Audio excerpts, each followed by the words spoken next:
So I was on the Zoom meeting this past weekend.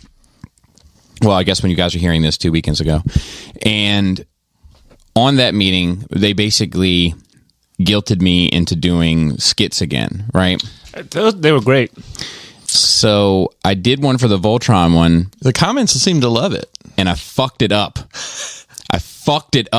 And I'm fucking furious You fucked about up the it. skit? I fucked up the skit. I didn't watch the skit yet. So I started to watch the video, but I didn't finish. The gag was that it's a little too big for a DTOF.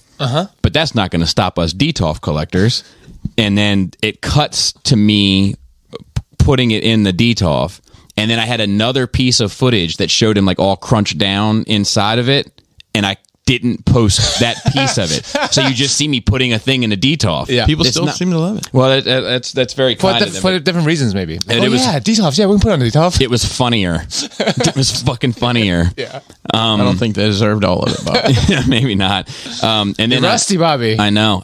That's really what it is. And then I did another one that will be out by the time that this goes up, but it was for New Age Cyclonus, where they put a Fans Toys green sticker QC on it.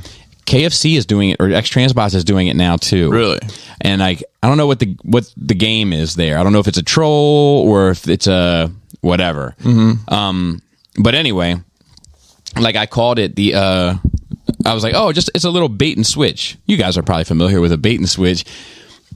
And it cuts to me coming out like with like a nice bottle of wine that I believe Sanjay brought, if I'm not mistaken. I could be mistaken. It could have. It comes in waves. You know what I mean? It's like hard to like. It's not like I'm like. The cool thing about it is nobody knows what bottle of wine you're talking about. So Sanjay, thank you for bringing Bobby or Wine. Matt H. Or Matt H. Both. And then it turns out it's neither one of them. Okay. Somebody else hits me up, super pissed off. But like, I'm like, what do you guys think? A nice $60 bottle do for tonight? And then it like cuts to me going back into the butler's pantry and like pouring from the box. Yeah. They'll never know the difference. We just collect wine bottles, not the actual wine. But yeah, it's good. I got to get back to it. It's also fuck, like another thing to like think about. Yeah, you got so much to do already, bro. Your plate's fucking full. I'm going to do it, I think, just for third-party pieces and probably just once a week. You know, Well, I mean, we're here once a week. right. Just saying. Right. If you needed some help. Yeah, and maybe Nonsense. some brainstorming too. But yeah, it was fun, at least to be fair, to edit it back together. Yeah. That was always a good time. Yeah.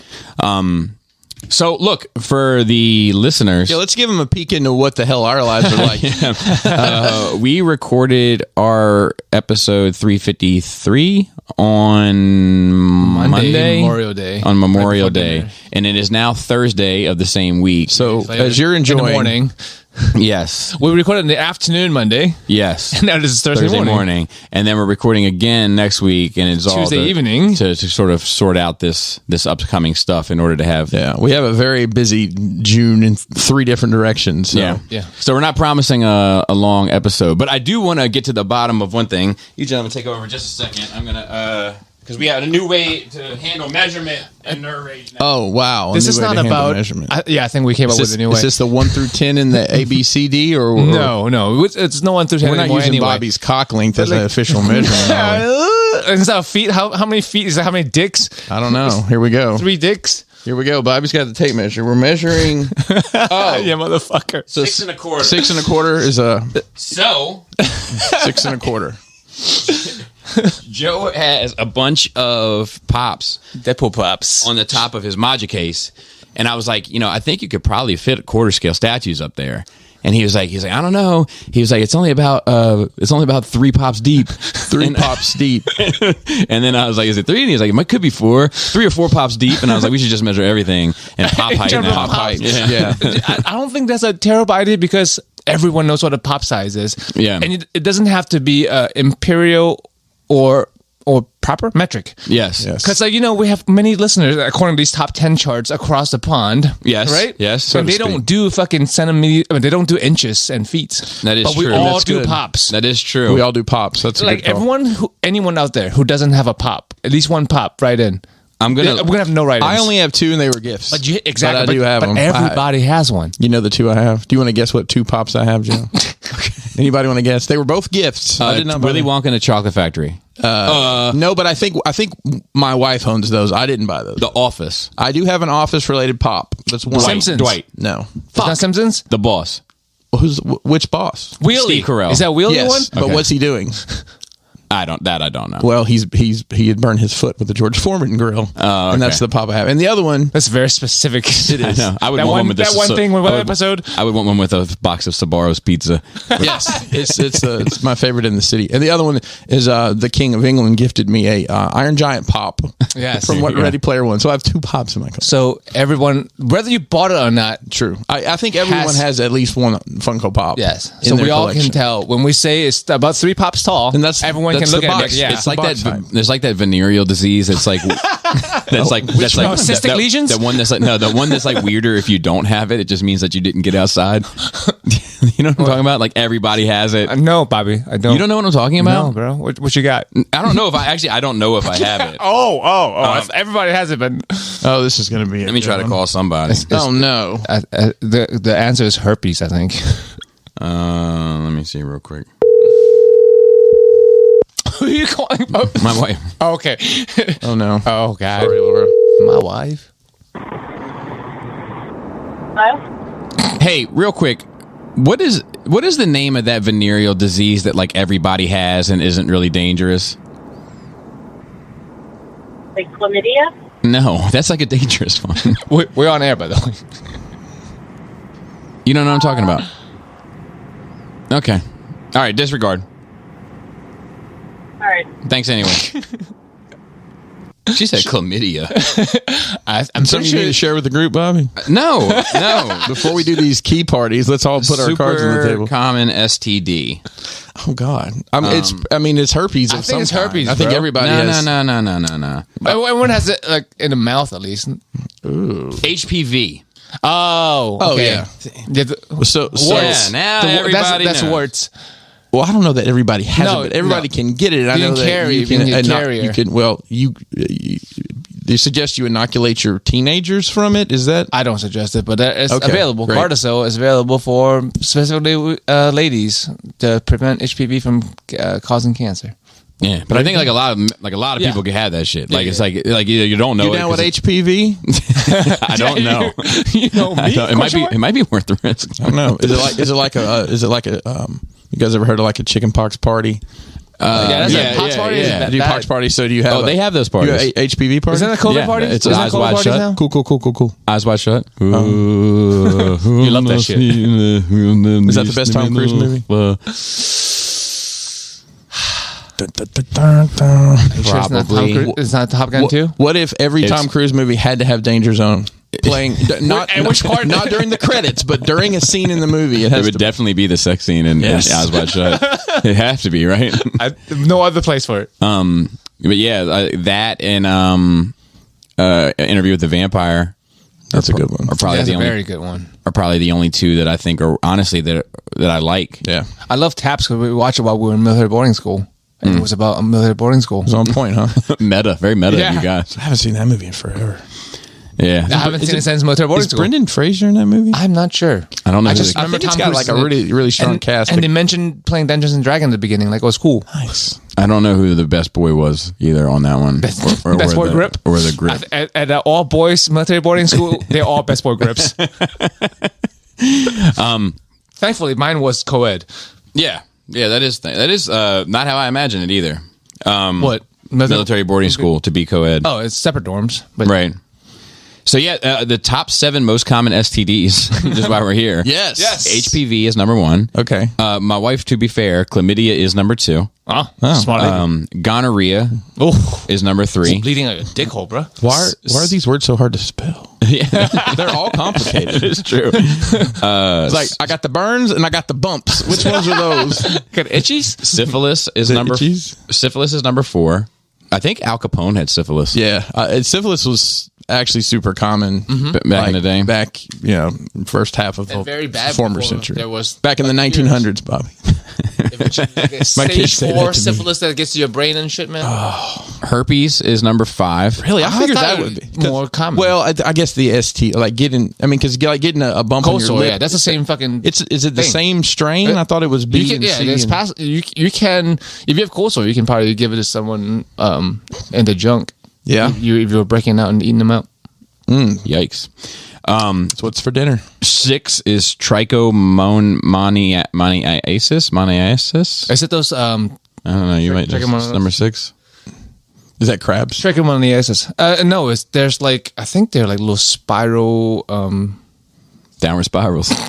Little downward spirals. They won't fuck you like an animal. bacterias, Y'all are gross out there. I'm just gonna say. worms, man. You got brain worms, you got dick worms, right? And then number 7 is HIV/AIDS. So, they Super top. common now. I thought Super Magic common. Johnson solved that. Yeah, I mean, that's why so many people have it. If he didn't solve it, motherfuckers die off with it. So there aren't that many people with it. yeah.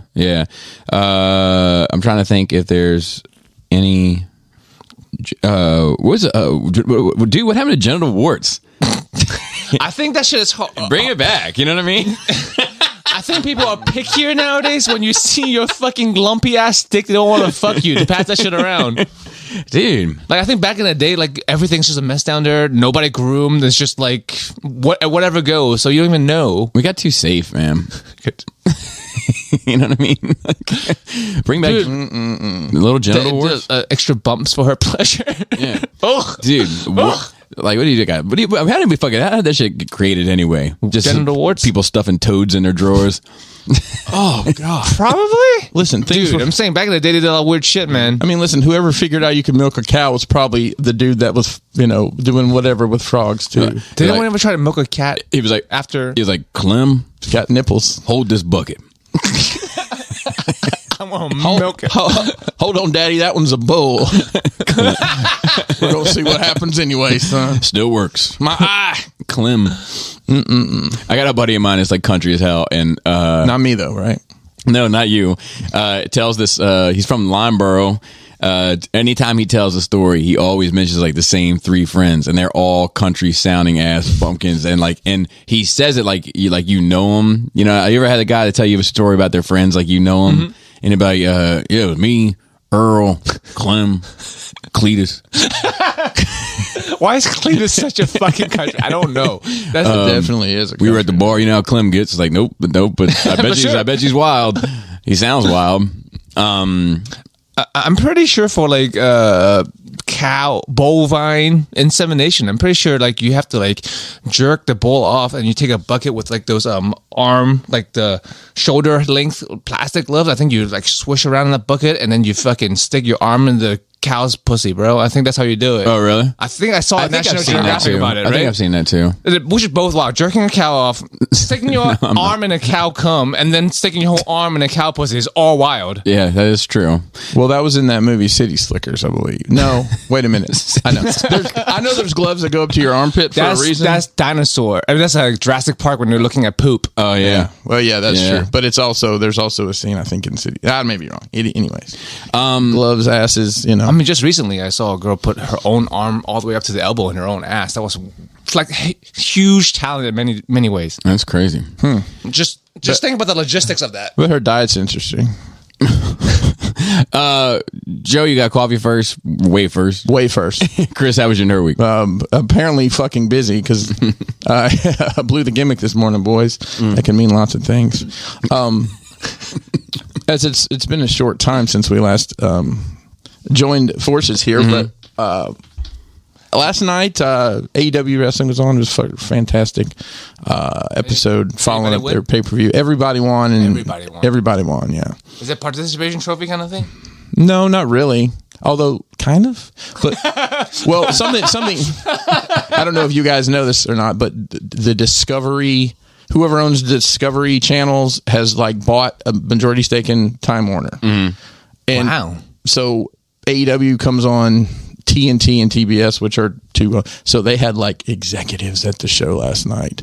So they pulled out all the stops, so it was really good. But afterwards, I was just kind of flipping around the channels, and I saw on the Olympic channel that the 1992 the Olympic channel. it plays nothing but they do all the qualifying, They running. only have content once every 4 years. Well, the thing is, most of those sports that nobody cares about, but every 2 years, every 4 years, 2 weeks every 4 years, they actually are always going on. That's actually interesting. So some of those sports are fun. So Like there'll curling. be.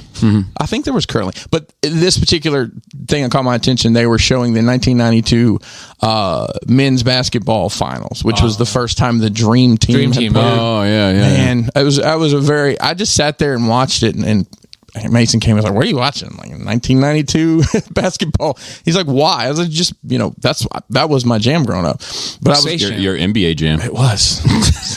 It's on fire. I love that game, bro. They were playing. I would always hear it next because it was next to the Mortal Kombat machine. They were playing the Croatian team, which Tony Kukoc, who later played for the Bulls, was on that team along with a couple other players. But I was looking at these guys playing. I'm like, golly. And the one that struck me is this is come on. I don't know if you guys know. This is Clyde Drexler. He played for the name. Portland Trailblazers for a long time. He finally won a championship with the Rockets with Akeem Olajuwon. Do you want to guess how old this dude is in this picture based on his appearance? I don't know, 34? I see. In my head, this guy was always like, I'm going to say like late 40s. okay.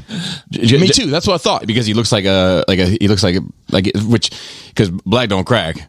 So he really looks like, he's going to look way younger than what, you know what I mean? Like, But some people pre-age. Like Yeah. Morgan Freeman has always looked like Morgan Freeman. That is It's true. because he looked older when he was younger.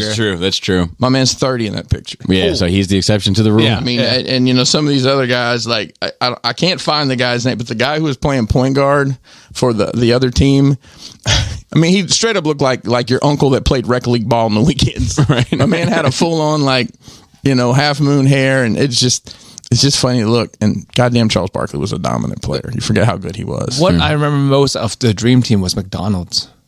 Yeah. Yeah. I think all the McDonald's was like, because I didn't watch sports even back then. Yeah, I knew same. the insignificant. I knew a lot of the players because it's just in the ether and they're cool. But like there was so much promotions. Like the cups and stuff. Yeah, exactly. I was all in, man. I had the first thing I ever put on layaway was a starting lineup box set of, let me tell you, a box set of, I think it had 10 of the players in it. And then I had a bunch of the Wheaties by, man, it was a huge deal. The one bummer about it is that Karl Malone was on those teams. You guys familiar with Karl Malone? No. Karl Malone was what Jimmy Kimmel was blackfacing as. Well, okay. I don't know anything about that. Me neither. But Karl Malone, I think he went to Louisiana Tech. He played for the Jazz. Him in short shorts. John Stockton wore literally his balls were almost hanging out of his. They were like the 1-2 punch on that team. But Karl Malone was a fucking monster. He had, in a bad way. Mm-hmm. Oh, okay. He impregnated a 13-year-old while he was in Yikes. college, denied the child the entire time. That child actually plays professional football now. No believe it or shit. not. Yeah. He's just a fucking genes, bro. scumbag, man.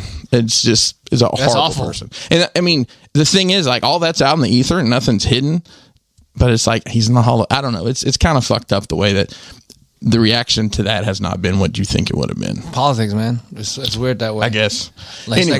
it's like a chart, like the hot to crazy ratio for chicks. Like it has to be hot and crazy. It's like fame to shittiness. Well, like if also you're just the- a little bit more famous than you're shitty. The graph of how hot a girl is versus how long you're willing to listen to how intuitive her cat is.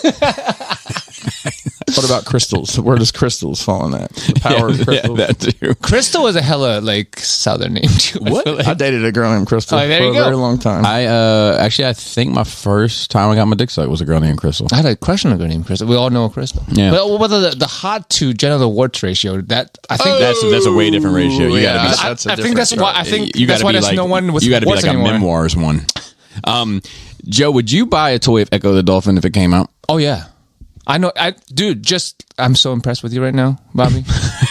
You know Echo the Dolphin from Sega Genesis. Dude, I had that game. I remember that. I mean, I think it was groundbreaking when it came out. Like, it was was it very on- There's a different. lot of hype behind it. Was that one of the first Dreamcast games? No, it was was on the regular Genesis. I Genesis. sworn it was on the Dreamcast. It could have been on the Dreamcast as like well. a sequel or Might some have shit. Yeah. It might have been. We had a we got a new well system a while back, and there was this little pinhole leak. She brought some Alabama with it's him. not a flex you want, I promise. So we had this little pinhole leak, and Kelly called a service call, and these two guys show up. I answered the door, and I said, "Look, y'all look like some redneck rock stars walking up in here." My man had a full-on like Kentucky waterfall mullet, like a trucker hat, It probably wasn't $300, but a nice trucker hat with their company logo. And do you guys know what Pit Viper glasses are? yeah. He had on his Pit Vipers. And in shorts with work boots. This guy is ready. And the other guy that was with him, I can see the other guy that was with him was this is a pretty decent sized guy. And the other guy was a little bit shorter, all tatted up, and piercings in his eyebrow and stuff. And they came down. We have a very interesting house. Anytime anybody comes in, there's always it always ends up in a goddamn anime conversation. Yes! Because I guess everybody. But this one didn't. The guy actually was impressed by my equipment in the basement. But you're like working the man. CNC stuff. He's like, "What are y'all?" Is that a laser? No, he was like, "I was looking at your CNCs." Just drop the But CNCs. he plays. He's like, me and my girl play D&D. No shit. We're looking for some stuff to put. It's like, well, here's my card. They don't make stuff that little, but you can make it work however you want. And Krista is some kind of CNC herself nowadays. Oh yeah, Certified nutritional coach. that's awesome. Wow. I don't think that has much to do with computer. That's why it's What's the confusing. instinct? And her Twitch, like now, she put not PNC. That's post nut clarity. That's me. CNC and something else.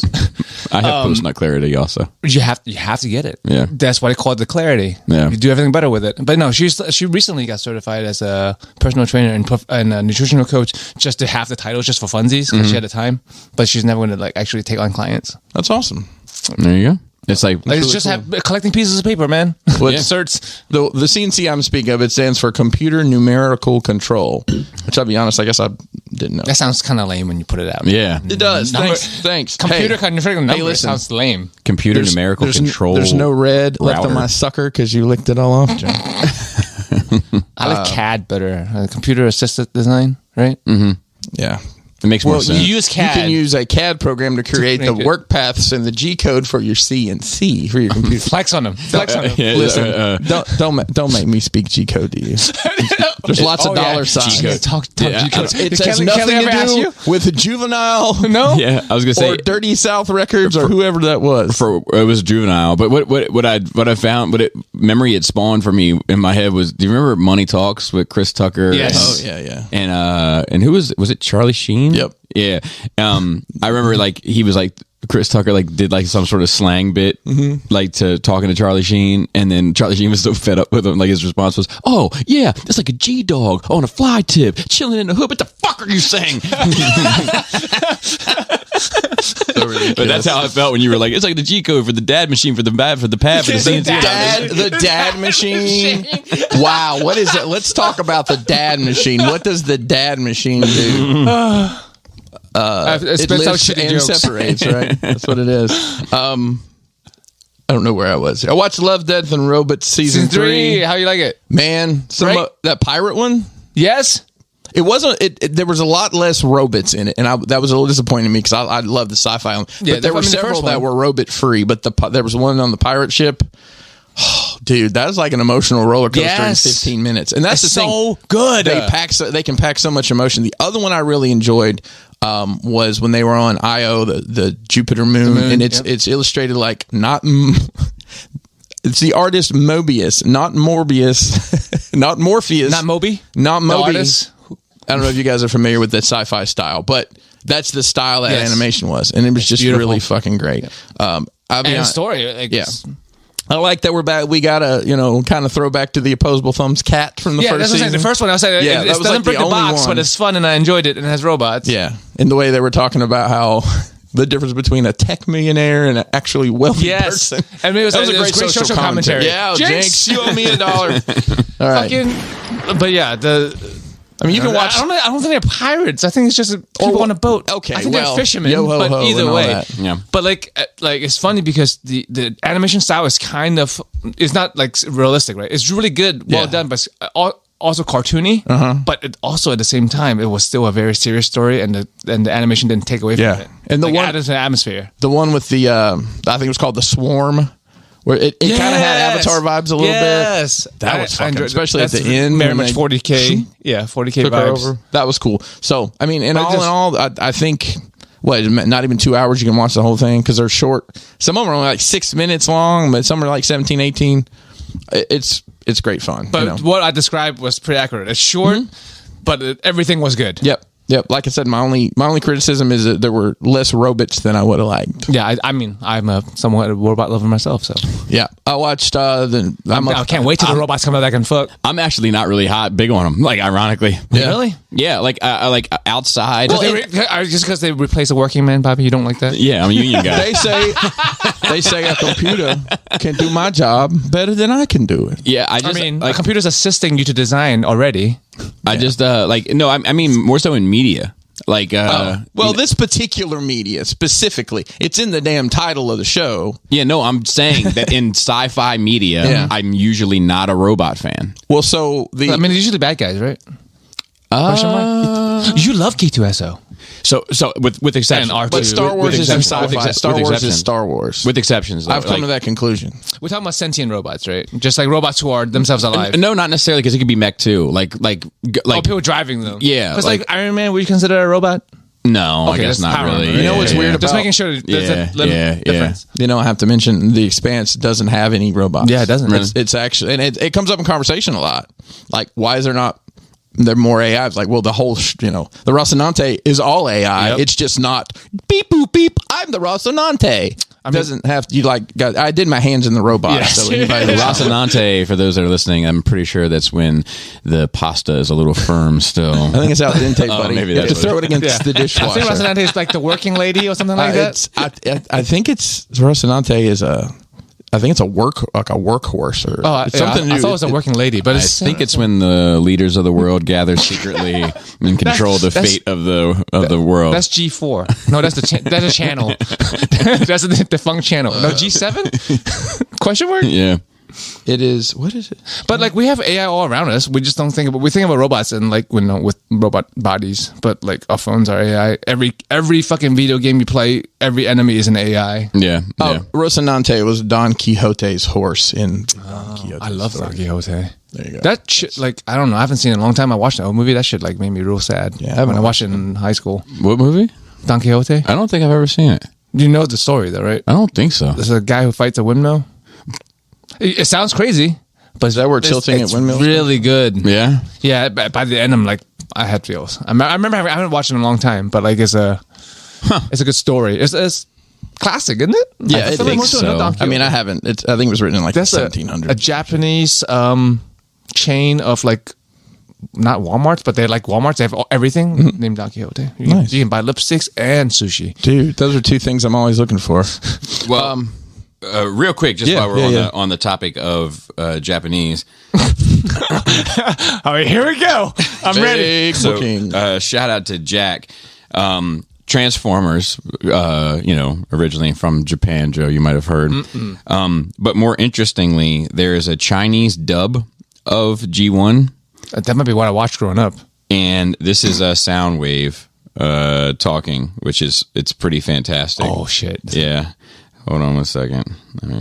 All right, here we go. Here we go.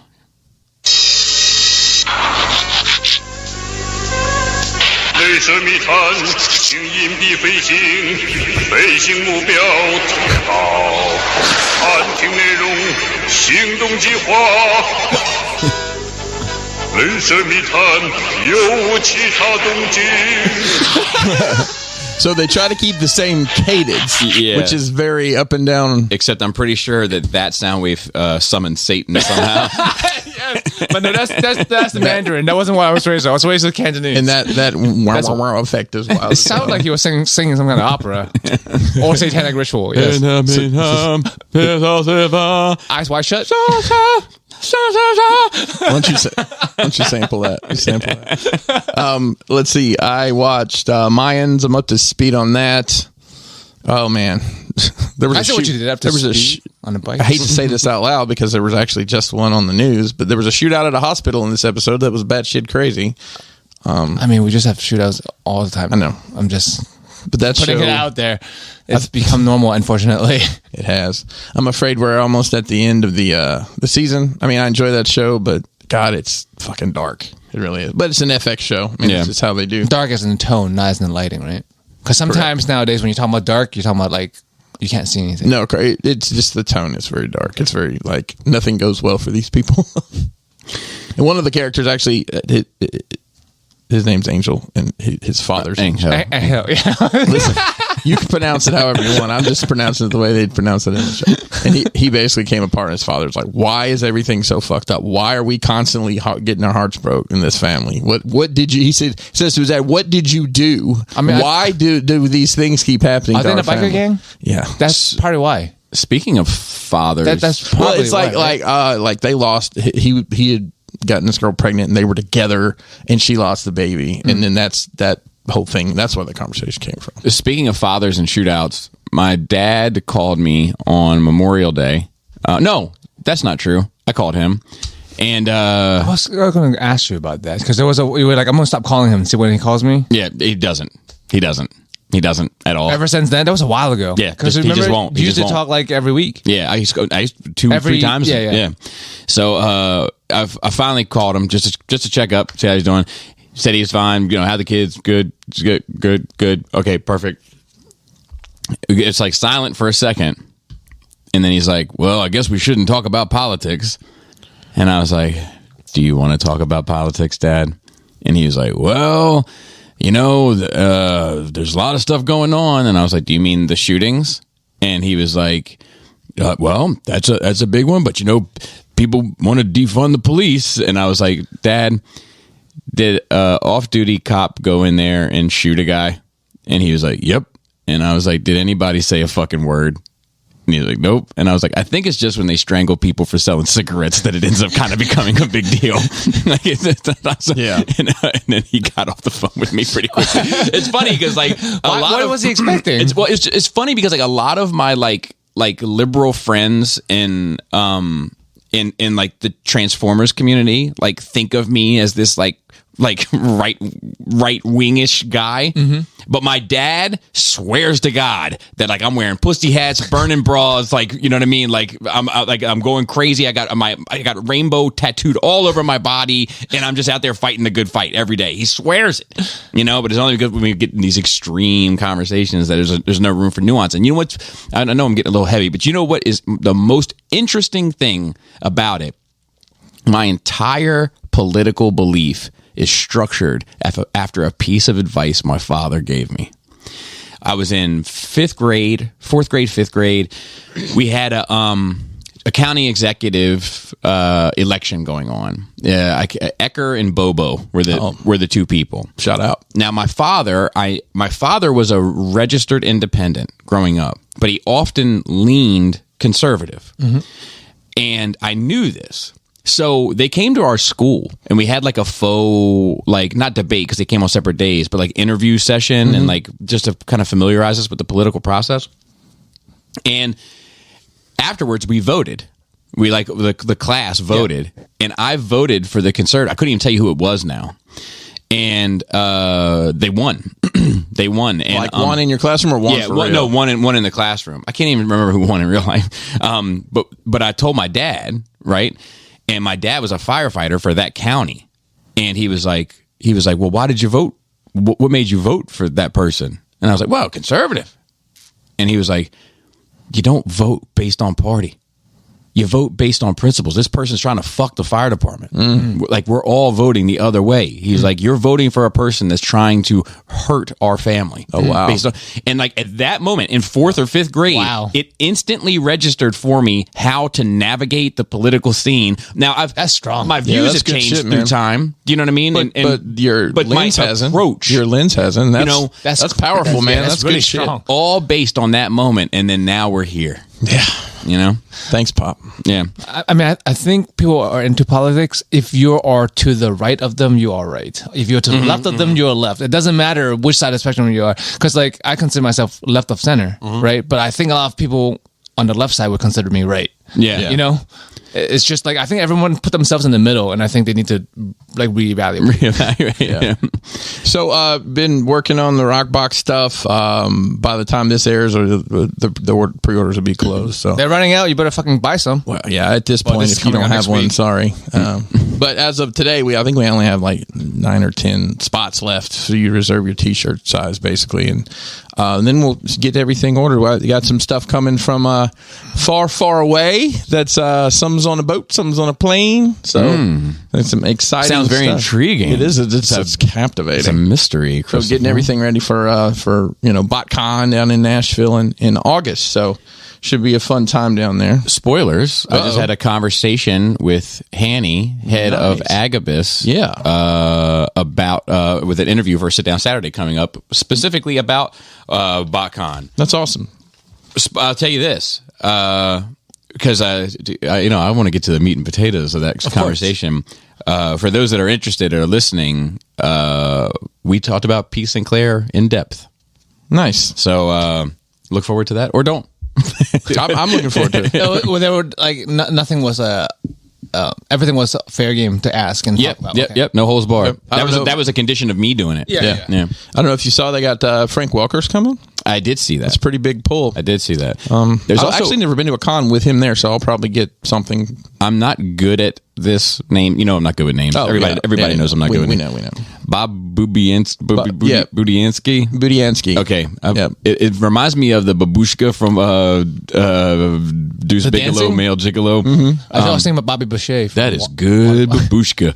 But Bob Budiansky and Simon Furman. Yeah. Yeah, they got some nice talent from artists and voice actors, and from what I've heard, no. Okay. From what I've heard, they're not done making announcements. They also announced some of their box set stuff, which are using those 52 toys. Yeah. We go some into of that it. a bit So too. that's an interesting. I thought that was a very interesting avenue to take. Apparently, those are wildly popular. He's still trying to convince me to come. I told him he's got his work cut out for him. Yeah, well, where is this? You and I Tennessee. will talk afterwards. And then two things, I guess, that you and I have both watched for sure. I finished We Own the City. We Own This City. I didn't finish it. Ooh, Yeah, we're gonna have to wait till next week. I know. I wanted to. I meant to last night. It didn't happen. Monday we had a cookout here. Didn't happen after that. Obviously went pretty much to bed right after. Tuesday I worked. Wednesday it didn't happen, and then here we are. And this morning I watched Obi-Wan, so we could at least talk about that. Okay, so you were super busy. Yeah. He thought you were out in the car watching Obi-Wan car. That's why you didn't come in. No, I watched it twice. I've already seen it twice. But saying that to say, I thought We Own the Night was obviously we know what happens, but right. It's very good storytelling, and the way they ended is just like it's almost perfect. Did they cover the suicide? Yeah. Okay. Good. Yeah. Good. And I was unaware of any of that stuff. Oh yeah, there's a whole documentary on that. So I believe Eric B hit me up and said that we were just talking about it, and he was telling me there's another series or a documentary or something. There's a just documentary about that guy, that incident. Yeah, pretty sketchy. Yeah, man, that. I mean, I guess he was just trying to do that so his family could get his pension, and he didn't go to jail. I don't know. Yeah, I don't know either. Yeah. I don't know. It's at the very least there's a lot of room for speculation. Well, that's what they kind of led to. I mean, they did some. I won't ruin anything, but you know what happens. They do a lot of like words on the screen. This happened to this person, or they didn't cooperate. Yeah. Or whatever. So epilogue. Yeah. So it's over, Joe. There's 6. I don't know if it's something you'd ever watch. But there's 6 episodes for you. Not at all. You bingers out I don't there. need that shit in my life. They did that documentary. Like they really. It seems like because like all documentarians sort of have an angle, of course, right?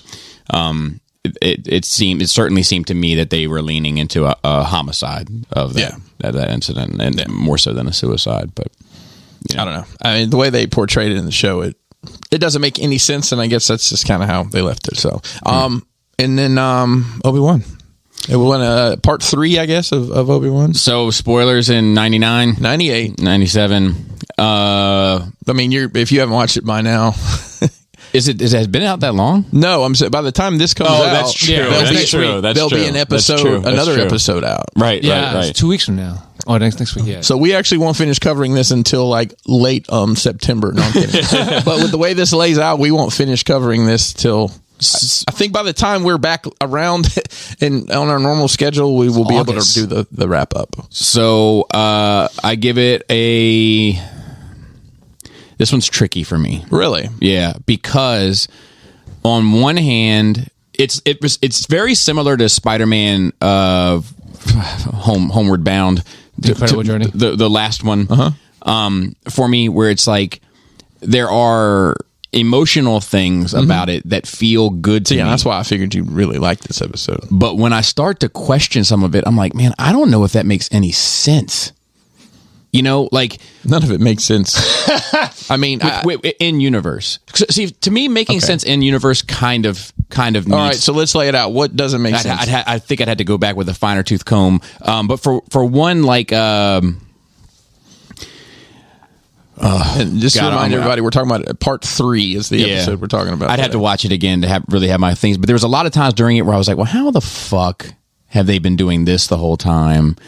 You know, or why hasn't anyone noticed this? Why, like, even like shit like the Imperial like checkpoints. It just seemed like, well, man, let's let it go around the other way. You know what I mean? It seemed like it was like yeah, like we just make a left right here, go 20 feet. And go around. Or you know the scene where they're in the transport and you know. There's one cool scene where the guy falls off the top of the tower and gets cut in half by the that was cool. But why not just walk around the gate? I mean, just the gate's right. Just walk around the gate. Exactly. Come on, man. It's right there. Because he shoots the controls to the gate. Yeah. To like make the gate disappear, like the energy gate. But you could just literally like walk around it. You can walk it's like around. shit like that. It's like a metal detector in the airport. You just walk around, or like a turnstile at a subway. Yeah, like just hop it. Just hop it. Just hop it. Just force float over it. But yeah, there's a lot of stuff like that because the force is tricky, right? Because every time it's in play, it's all like I remember even in Clone Wars, which I love. Watching Clone Wars, it's like, well, why don't they just do this with the Force? You know, because it does get tricky, right? I think the Jedis have all these rules that they put upon themselves on when and where they can use the Force. Vader, yeah. So what didn't like? So like first of all, Vader's in this. If you didn't catch that, yeah, sorry. So like, for instance, you know, like he has no problem using the Force, ripping people out of their homes and doing all that stuff. But like he throws Obi-Wan 10 feet or whatever, and then he tells the stormtroopers to go get him. It's like, wait, what? No, just like, you know, like, and then like the person shooting at him is like, you mean your wife? Yeah, my wife. So the biggest spoiler is that Bobby's wife got cast as an Imperial spy and nobody knew. How do you think we afford all these detours? But yeah, like, you know, why not? Like, that's the kind of stuff where I was like, I don't know if I buy this. Like, but and then like even like the conversations with like the Inquisitors and all that, which we're gonna get to some of that stuff, the unfortunate stuff surrounding her soon. But like I don't know. To me, it's like I don't like the idea of like anybody just being able to like Darth Vader. I'm Jim from accounting. Just wondering if I could have your ear for a minute. Yeah, like, you know what I mean. It's just like I like him being like this like lone assassin like tool of the Emperor that just pretty much sits and suffers or goes and kills. Yeah, you know, it's also like too high up, like just like in a real military, you don't just fucking go up and talk to the CO. Well, I mean, and he's right. And it's all Obi-Wan related. So he's obviously been trying to find him, and I think the fact that Obi-Wan has turned himself off from the Force, so to speak, is why he hasn't been able to locate him. So what also is funny is that like there's this really dramatic bit of like all of his armor getting put on, and it's like kind of harkens back to Empire with like stuff coming down. You know what I mean? There's a little bit of that, you know, and it's like the armor and the clamps and the prosthetics getting attached and all this. You know what they don't show, Joe? Him getting his little pants on. Because that would be silly. But they were showing so much of it that I was like, man, that's funny to think about. Like these droids, like, tidying up your britches, and it's probably real tight around the metal parts of the legs that get hung up on stuff. And it's a nightmare. It's a complete. You're going to tear the atmospheric suit.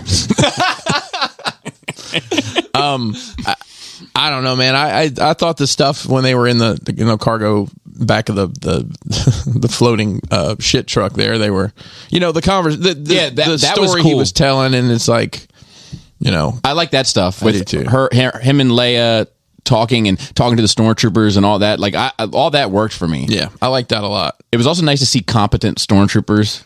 To an extent, yeah. You know, like, I would like yeah, to an extent. It's a good point. Well, listen, you know what? Anybody talks about Star Wars. This is kind of a joke between me and Mason because his girl has never seen Star Wars and doesn't have any interest.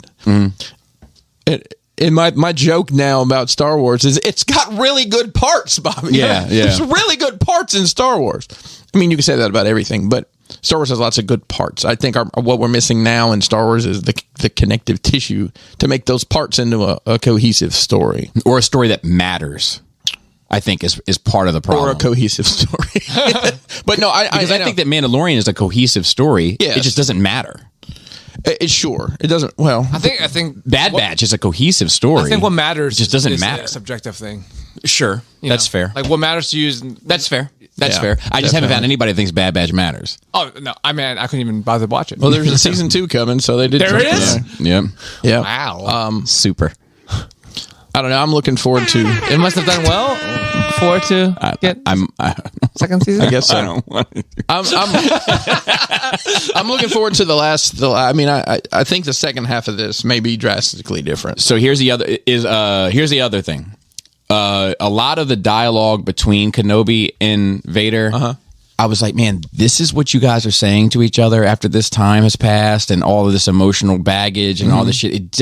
It seemed like someone trying to write Star Wars instead of like really what these characters would have to say to one another. Right. You never run into a ex-girlfriend you had a bad fallout with, and then Then try to kill her with fire. Not that I chopped her arms and legs off. no, but then it's Not that that- conversation never comes up. It becomes an awkward, like just Sure. not mentioning it. But it's I don't know. This is just from yeah, but they mention around it. Without- Exactly, but that's the thing. But it's not like indirect. It's like directly around it. You know, like it's like I can't wait. You know, Kelly isn't actively watching this. She was in the room while we were watching it, and Vader was saying his spiel, and what did she say? Wow, way to deflect and not take blame for anything. I'm like, pretty much. I mean, that's the point. That's he the whole has to. shtick.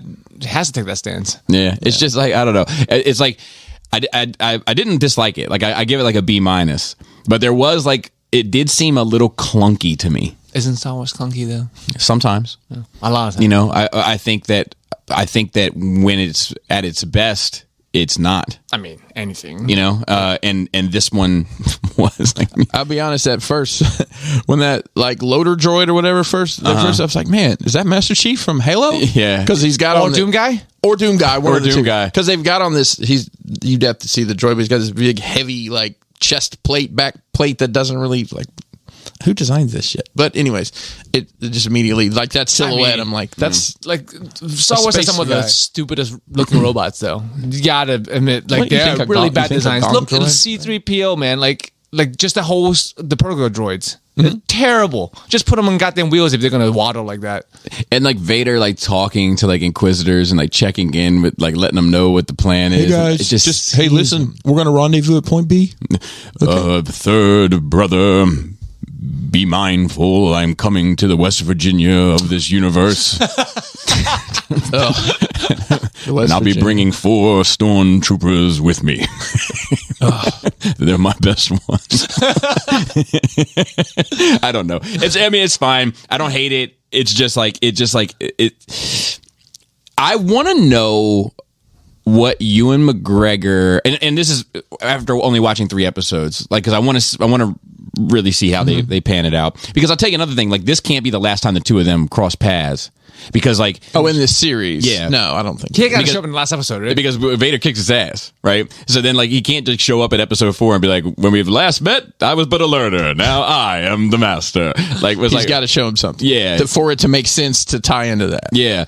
And then And how this takes place? How long after? 10 So this years is 10 years after episode 3, after episode 3, and I'm and still, then I think we have about 8 years before. Okay. and I'm give or not take. sure how that ties into Rebels. I still need somebody to sort that out for me. Esteban makes sense, or Gort. I just got to call Gort. Makes sense of that for me. Because at some point Obi-Wan makes the holocron message that what's his face got, right? The Kanan got. Because Kanan has holosphere yeah. with. Yeah. I wanted to see that. Yeah. That message being recorded. That would Yeah. that would be cool. Yeah. But like just head canon or mental gymnastics wise, when he now watching episode 4, when Vader says, "I was a learner," you could say that he's a learner in the dark side. Well, you could also say, I mean, if it was just being a Sith. If you want to squint and tilt your head, yeah, that's what you have to do, right? Yeah, you can also say, I kicked your ass when I was just a learner. Now imagine what the fuck I'm about to do to you. You know what I mean? You could play it that way too. Yes. It just doesn't seem right to me. No, you have to like mentally. Yeah, because the impression that I always got, and I think that they were trying to make, was that the last time you won, and now I am going to beat your ass. Which would have made sense after episode 3. Right. But not this. Right. Here's the official canon order of these, and I don't have timeline of when and where, but Revenge of the Sith, Bad Batch, Solo, Kenobi, Rebels, Rogue One. See, that doesn't make any sense. I need a BBY too. Is it BBY? Before Battle? Yeah, I need the BBY of all this. BBW. Big Beautiful Woman. BBC? No. The British Broadcasting? That maybe. Let's see if there's a BBY. The timeline of galactic history and that would be AY, it would be BBY. Sorry, I'm an idiot. Wow, you're so. I'm so disconnected. Bobby has disconnected himself from the Force. I think Bobby disconnected himself from the Force long ago. Yeah. I know what I would have loved. Like, it's impossible. I would have loved to somehow be able to like take this show and show it to 2019 Bobby and see his reaction. Yeah, it would be very different. I think before the dark times. So I'm trying to find it in here. Like after episode 8, before episode 9, show you this. Yeah, I think your reaction would be very different, and your complaints would be different. Possibly. I think I've been hurt too much. But, exactly. but I don't hate this. You're carrying baggage now. You know what's interesting? Laura's not feeling it. Really? Yeah, she's kind of like, meh, it's fine. Like, and she was actually a little bit excited about it, but like, I don't know. It like I said, I think it's pretty good. I really do. But I also feel like it's like, I'm like being like, even though things make me feel good, right? It feels good to see Darth Vader. It feels good to hear the breathing. Like all of these things pull my emotional heartstrings, right? But then I also have to ask myself, but is this good? It just has to be good to you, though. Right. No, but that's what I mean. You don't even know. I mean, I have to ask myself, do I think this is actually good? When I strip away the emotion, do I think it's good? Okay. Yeah. And I'm not sure. And I think often that with me anyway, it comes down to time. It's like we were just talking last episode, like I could watch Rogue One right the fuck now. No problem. Like I could watch that shit all the time, and I think that's a lot. It comes down for me is how much I can consume it and continue to enjoy it. And that usually is an indicator to myself of whether or not I actually think it's good. Like, I think about whether something's good too, but that's secondary to me. Like first and foremost is like that I enjoy it, right? Yeah. That's why I can oftentimes say I didn't like it, but it was good, or like I like this a lot, but it was trash. See, but Joe, I have two wolves in my mind, and I have to feed them, and then whichever wolf I feed them with. But I'm usually splitting them about 50-50. Yeah, so like they're always kind of at odds with each other. Of like it's almost like it's almost like these voices in my head, right? And the one is like, oh my God, he's fucking breathing, walking around. Yes. Yes. And then the other one is like, but does it mean anything? It's like the same thing, right? I mean, that's what makes for interesting conversation, though. Yeah, for sure. For sure. Assemble the third sister and fourth cousin of the empire. Hey, did y'all call me? Listen, I was in the woods. I was hunting them Ewoks for dinner. So yeah, I don't know. We'll see. But I gave it a B- overall. And, what do you? I feel like I've been dominating how I feel about it. What did you? I enjoyed it. Yeah. I mean, I like what they're doing. Yeah, it's clunky. There's some issues, but come on. I'm getting fucking 6 hours of Ewan McGregor's Obi-Wan Kenobi. Yeah. And he still is felt. Oh man, that guy's so fucking good. You would think he hadn't missed a beat. Like he just continued. Like he fell right the fuck back into it. You know what I mean? For sure. So I mean, I'm super enjoying it. Getting up early on Wednesdays The to stormtroopers are like, we're looking for a Jedi, and I'm like, you might want to try the guy in the brown hood. The guy who's cosplaying as a Jedi, right? I mean, there. other than I know. but they have the thing they put out is like it's his head. It's actually his headshot from episode 3, but still, it's a dude. Yeah, it's a dude in the robe. And I like that the probe droid. They show like a probe droid comes down and like scans him, and then turns red and he then sets off alarms. Like he hits on some database. Like I was like, that's cool. That's something cool about the probe droid that we hadn't necessarily seen before. But you know what I mean? Makes shot down sense, at a distance. Yeah, you know, especially when you think about like the expanse of that galaxy and to be accountable for all the kind of delinquents and fugitives, for lack of a better term. Look at the kind of Wi-Fi they have in Star Wars Galaxy. I mean, yeah, it's like it's just so like we're looking for a Jedi, and it's like, no, don't pay any attention to the guy in the brown cloak with the hood on and the beard. Just ignore it. I always enjoy small talk between. It'd be funny if they were like, "Did you guys, did you see the new, whatever? Oh, the TC-14. Yeah, or whatever. Yeah, I enjoy that little Yeah, I do banter, too. and it's like those guys wouldn't just be sitting there. But I don't know. They're probably just thrown off because there's these two random dudes. And talk about the union. Yeah, exactly. It makes it more real. Management being a pain in the ass. Like, right. that shit would be great. Everything's bad. I wish they would do something that was kind of like Office-y, but with a little bit more serious. Not too much, but that was based around like that cops thing that they. Well, I was going to that say, fan film. you've seen that, right? Yeah, that Have you was ever based seen that? around Yes. that. That's like fucking great. I would love to see something like that because that still was serious. It was funny.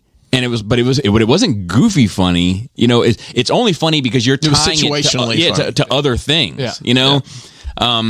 Anyway, but whatever. So yeah, that's really it for me. Joe. So we had a cookout. Yeah. Oh, I forgot to mention that. Yeah. With Korean barbecue. Yeah, and put this out. I hope y'all It was great. get It was enough. great. Okay. Yes, thank y'all. But so like now, Chris is like, yeah, we gotta grill our food, man, because we have that big ass fucking unit that I got from my parents when they moved out. That just sits there as beautiful lawn deck furniture. Decoration looks great. Decoration. I see what you did. You're good. You're getting good at this too. You're getting good at this. You just want a fire in your backyard like your neighbors. I mean, I could have had a fire in my backyard because when I tried to plug it in yesterday, like as soon as I opened the gas, I was like, "Oh, I smell it." Doesn't take much, does it? No. Watch your eyebrows. It's been sitting out there for like 2 years, and then my parents had it sitting around for however many years. So Yeah. and this is gonna cost me money. I don't know how much. Hopefully, not more than a couple $100. Yeah. I called a Sears, whatever, people to come repair it next week. Nice. I think it needs a new regulator because like I can feel the gas coming out. Yeah. Yeah.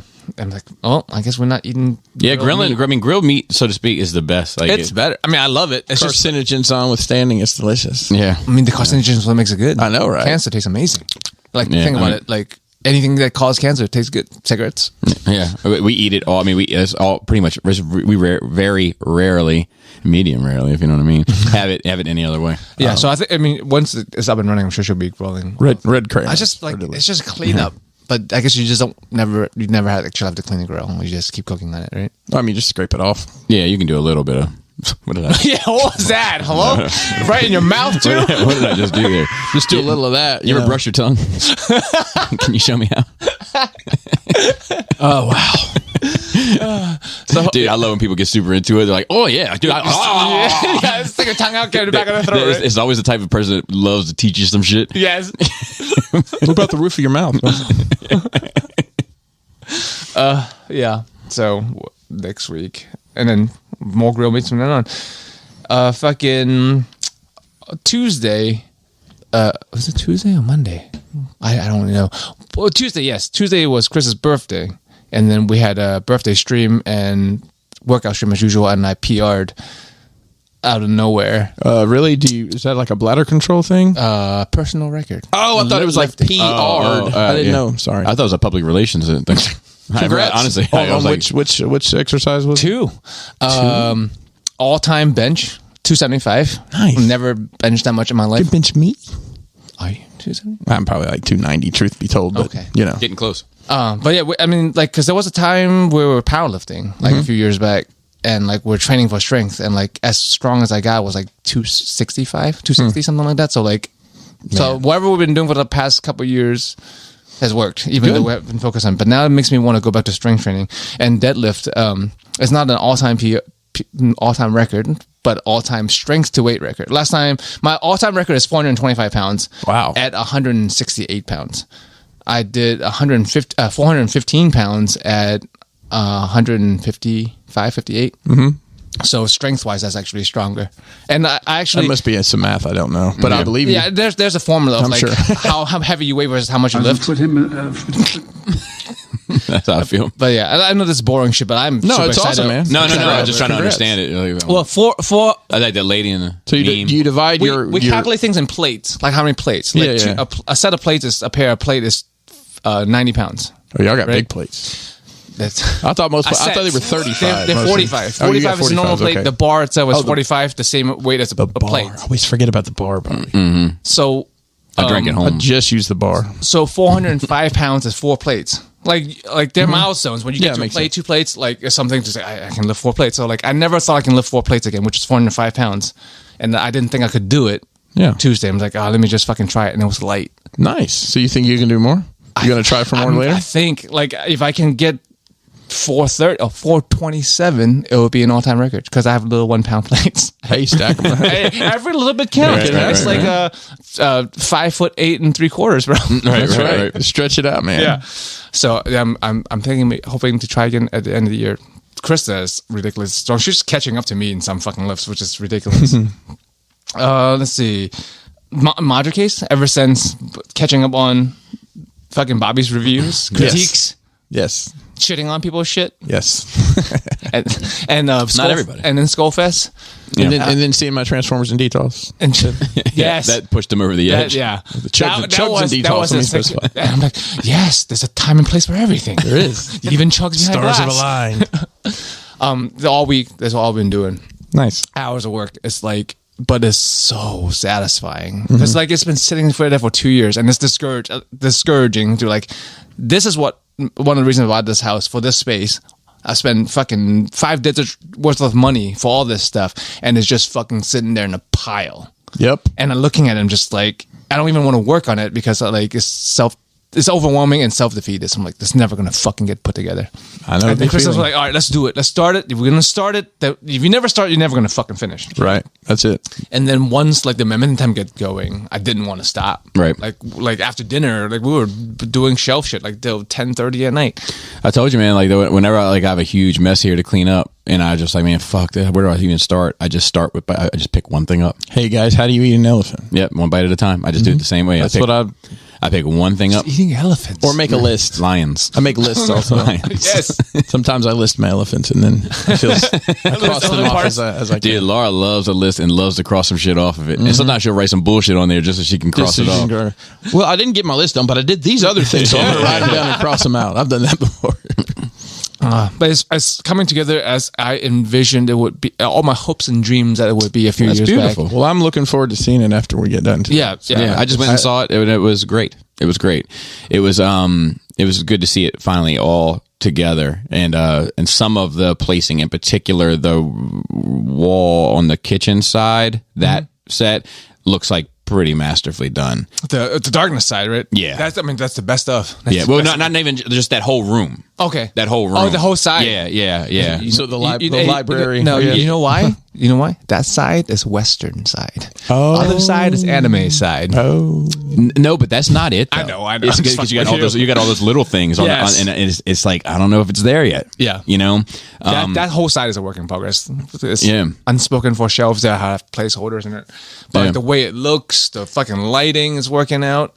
Like it's a different feel. Like because I'm going for a different feel than what some other people are. Yeah. Like you always say you want things to be a living space and I want things to be a museum. And Right. they're both valid. Right. I think Yeah, for sure. Both look, For sure. They both are purposeful. So like it wouldn't make sense for me to put furniture with the way my shit is set up, and except for like maybe a couch or something. Yeah, to sit. Yeah, which I still think would be great.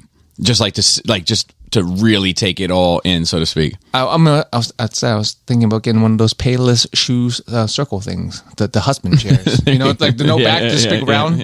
Yeah. Just put one of those in there. You should try to get an authentic one. Are they still around? Do they Payless exist? shoes? Yeah. No, well, I don't know. I know most of the ones in the malls have gone out of business. I would probably just go to one who's dilapidated and be like, let me buy this couch. You're not using I mean, honestly, like Time to start hitting the auctions, boys. So, like any if you see a department store that's closed, whatever, like they'll have those kind of benches like you're talking about. Like, you know, think about like a Macy's in the shoe department or something. Like that shit's probably out there. Yeah, I think that'd be a good Or you thing could to just have there. buy a piece of furniture. So Because it's an L shape, I don't think anything with a back is good. But anyway, and the circle thing would be great.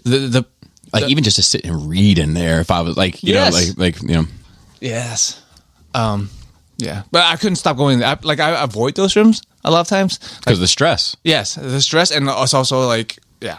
But like I've been going there, even when not working on shelves. Like last night we were watching something. In the middle of it, I just got up and walked out and looked at my shit and came back. That's to sit awesome, down. man. And that's what I wanted. But the beauty of not having it put together is I stopped buying shit. Yeah. For like 2 years, except for like things I love, like Tifas. I have a lot of naked Tifas hanging out. But now that everything's up and I see the space and I see the pieces that I've been letting go, between me and Krista, I think we spent like $800 to $1,000 yesterday buying shit. Oh, for the case. Like I bought Saint Seiya, pre-ordered some. She ordered like 4 things that's she's been missing for a long time that she didn't care for, but now like it's up. She's like, well, it's obviously missing. I'm like, I guess. Yeah. Well, I think that like, you know, sometimes, you know, absence makes the heart grow fonder in a way. You know what I mean? Like you could take a break from it for a while and it kind of recharges your batteries to. The problem is secondary market prices. Right. Yeah. You can't let things be absent for fans toys, bro. Yeah. You have to like pre-order everything. So like now I'm catching up. I'm trying to get good prices. So. But I don't think anyone out there, listener, really collects the same shit I collect anyway. I think you'd probably be surprised. It shit is. But I need to. Oh well, good thing I'm working a shit ton in July. Yeah, that you are, and June. Yeah, and June is why I'm in June, and we're there now. I'm trying to put it off in my head. But I'll make a lot of money. I calculated it out. It's gonna be worthwhile because it's from the company that pays me a lot. Good. Awesome. And the only thing I watched was Everything Everywhere at Once. How was it? I loved it. You don't know the acronym, Phil, to tell me to EAIO. I think it's EA Sports. I think that's what it. It's in the game. Exactly. It is in the game. I think Bobby might hate it. Really? It depends on your mood. Is that streaming or did you just watch it with friends? Watch it with friends. Okay. Yeah, we were. I don't think it's out officially anywhere. Yeah. Gotcha. You got to flex with the Plex, bro. I have the Plex. I just don't use it anymore because I pay for 118 other stupid. Never mind. I don't pay for my Plex. We just have access. No, I don't pay for Plex. I pay for all this other shit. But no, it was like over the top, goofy and wild and the fuck out there. But like I was laughing a lot the whole time, just fucking hollering, laughing, and then also have feels at the end. It wasn't what I expected, but like it was really hyped up, and it's still hyped up. Everyone who watches it basically loves it. Reviews are super high. It says like multiverse done right, and now I'm like it because people were saying like it did multiverse better than Doctor Strange. Yeah, I've heard that, which is like very times. interesting now because I'm going to watch Doctor Strange at some point. But I think you would love it for sure because we like the same like just entertainment. Sure. Like, I don't know if you would love it, but like I would say give it a try. But yeah, and I feel like I know how to deal with hype now. A lot of times before, mentally anyway, more mental gymnastics is like when things are super hyped up, I tend to not watch things. Yeah, because I'll be disappointed. Right, so I usually I feel like I'm super critical. Like you know what I mean. Like I'm like, oh, this thing is great. Everybody's saying it's great. Let's see. Yes. There's a fucking Starbucks can right there. You know, whatever.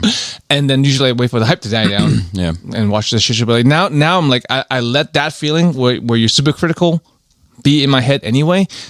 Going in, then I won't be disappointed. Just like going in something with low expectations. Usually hype makes you have high expectations. I'm like mentally making myself like, oh, this is definitely overhyped. It's going to be bad. Robert always tries to trick me with recommendations because he'll be like, hey, have you seen such and such?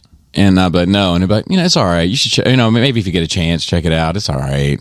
But you got, I know he's like trying to fucking reverse psychology. He's trying to fucking shrink me. But yeah, I enjoy, and it's like very Asian. Well, I personally mean a few second generation, first generation. What is it called when like you partially lived in Asian land or your parents are directly Asian or foreign? second. What am I? I would call you a first generation I'm American. first. Okay, so like my people who I was watching who are first and second generations, like really, I think got more out of it culturally because it's centered around an Asian family, right? But who lives in America, so it's fine. Everyone can understand.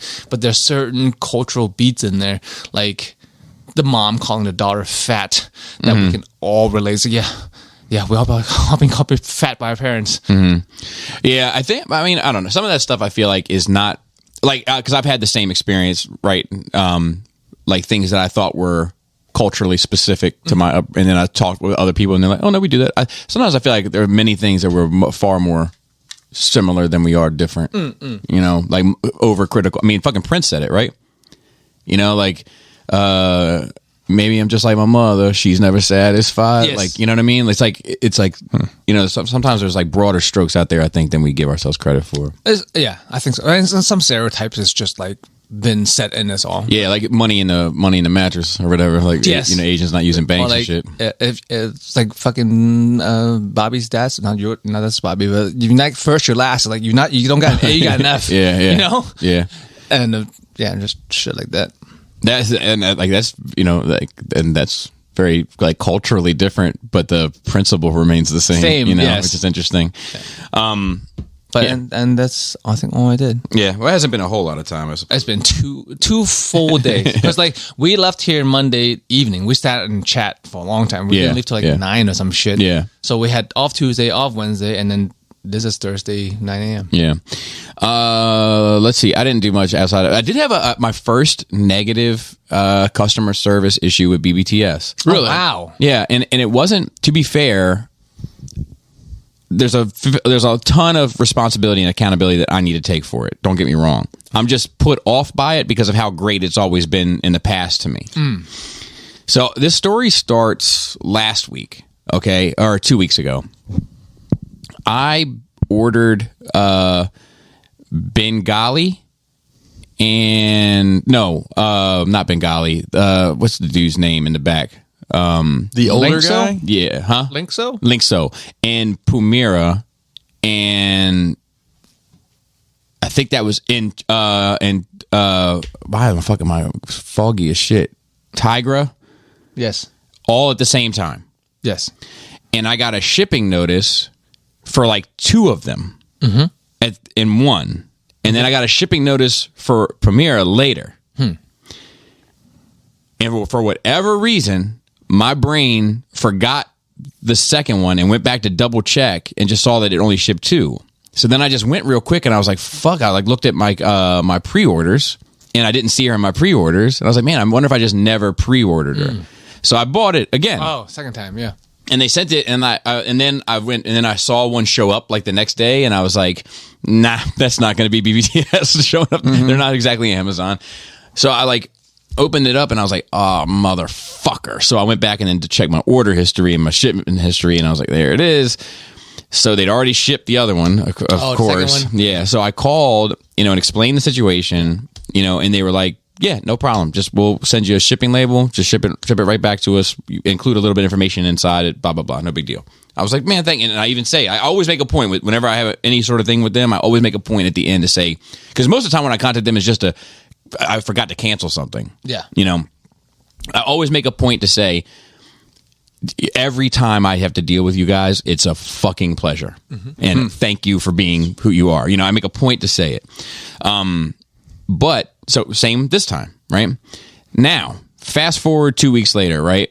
I had pre-ordered, of course, the Robin Hood stuff, right? Yeah. From Super 7. And Billings, in an act of generosity, gifted me the Prince John, and it showed up early. So I was like, fuck, but mine had already been shipped. Oh, boy. I'm like, God damn it. It's like, of course, thanks you to Billings, and you shouldn't have, and all those sorts of things. And then, like, I was debating on, like, how to handle it. Yeah. And then I actually had a moment of clarity. I was like, Billings, I should just accept your gift and be grateful, and I'll return my shit, and I'll deal with the problems of it. You shouldn't have to deal with any problems for being generous to me, right? But so like I called them to return it, and they were like, yeah, just as a heads up, we don't provide shipping labels for returns unless it was damaged or this and that. And I was like, really? And they're like, yeah. And I was like, because I just had this like 2 weeks ago, and you definitely did. And it was like, yeah, sorry, it's just our policy. And I was like, today it's your policy. And they were like, is there anything else? And I was like, fair enough. And it's just like, Maybe he has a flag when you're like, Bobby, how many times has this guy returned shit? yeah, but it's not. It's 2 times. Bobby, are you familiar with their pile of loot? Yes, That's how I do. I use their pile of loot. Me too. And the reason I do that is if something like this happens, I think you have a first of all, it doesn't ship automatically. No. And then second of all, you have a window after they charge you where you can just like, I don't want this. yeah, but I That's how I need it usually ASAP for review purposes. Yeah. And also I just kind of do safe that shipping because they love to say, "Oh, this is charging," and then like less than 24 hours, they've already hit your bank. Yep. Which is fine. That's how business is done. But I just use that basically as a doorstop for myself. To Right, say, right. But I get you're always in a hurry. Yeah. So anyway, and like it's not a big deal, you know what I mean? But I'm like, man, like I spend a lot of money with you, like a lot. Like I'm not sure. I'm not sure if I'm in your top tier, but I'm certainly not in your bottom. So it was just sort of slightly off-putting. I did get these new lights. We haven't hooked them up yet. Yeah, they look good, but they look promising. And if it works, I'll definitely do a video or something on them. I might have a fix for your John issue. We'll talk about afterwards. For my what issue? For your did you already send that Prince John back to them? The extra one? I did not. I might have a fix for you. So okay. We'll talk. Wonderful.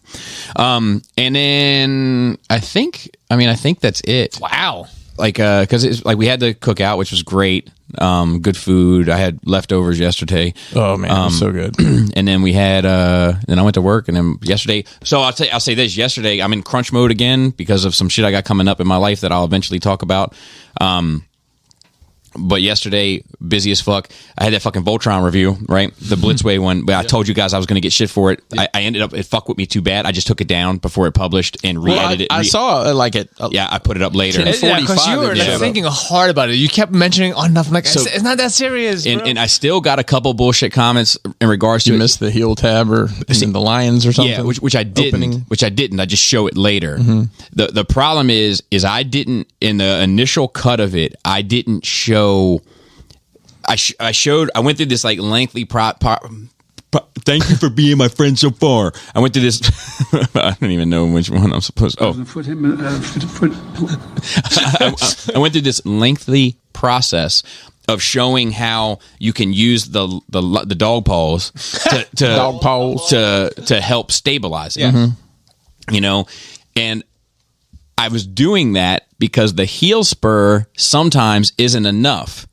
So I was tucking the heel spur back in for aesthetics and then bringing, actually, and also to kind of tilt the foot one way and then bring, as he leans back, the dog paws back so that it kind of worked. I went through this whole spiel on it, but I didn't show the heel spurs just working well on their own, and I needed to, and it was fucking with me. And I was like, man, yeah, it was fucking with you hard. Yeah, I was like, if I was somebody, I would be like, well, dude, give the heel spurs a shot, which I did.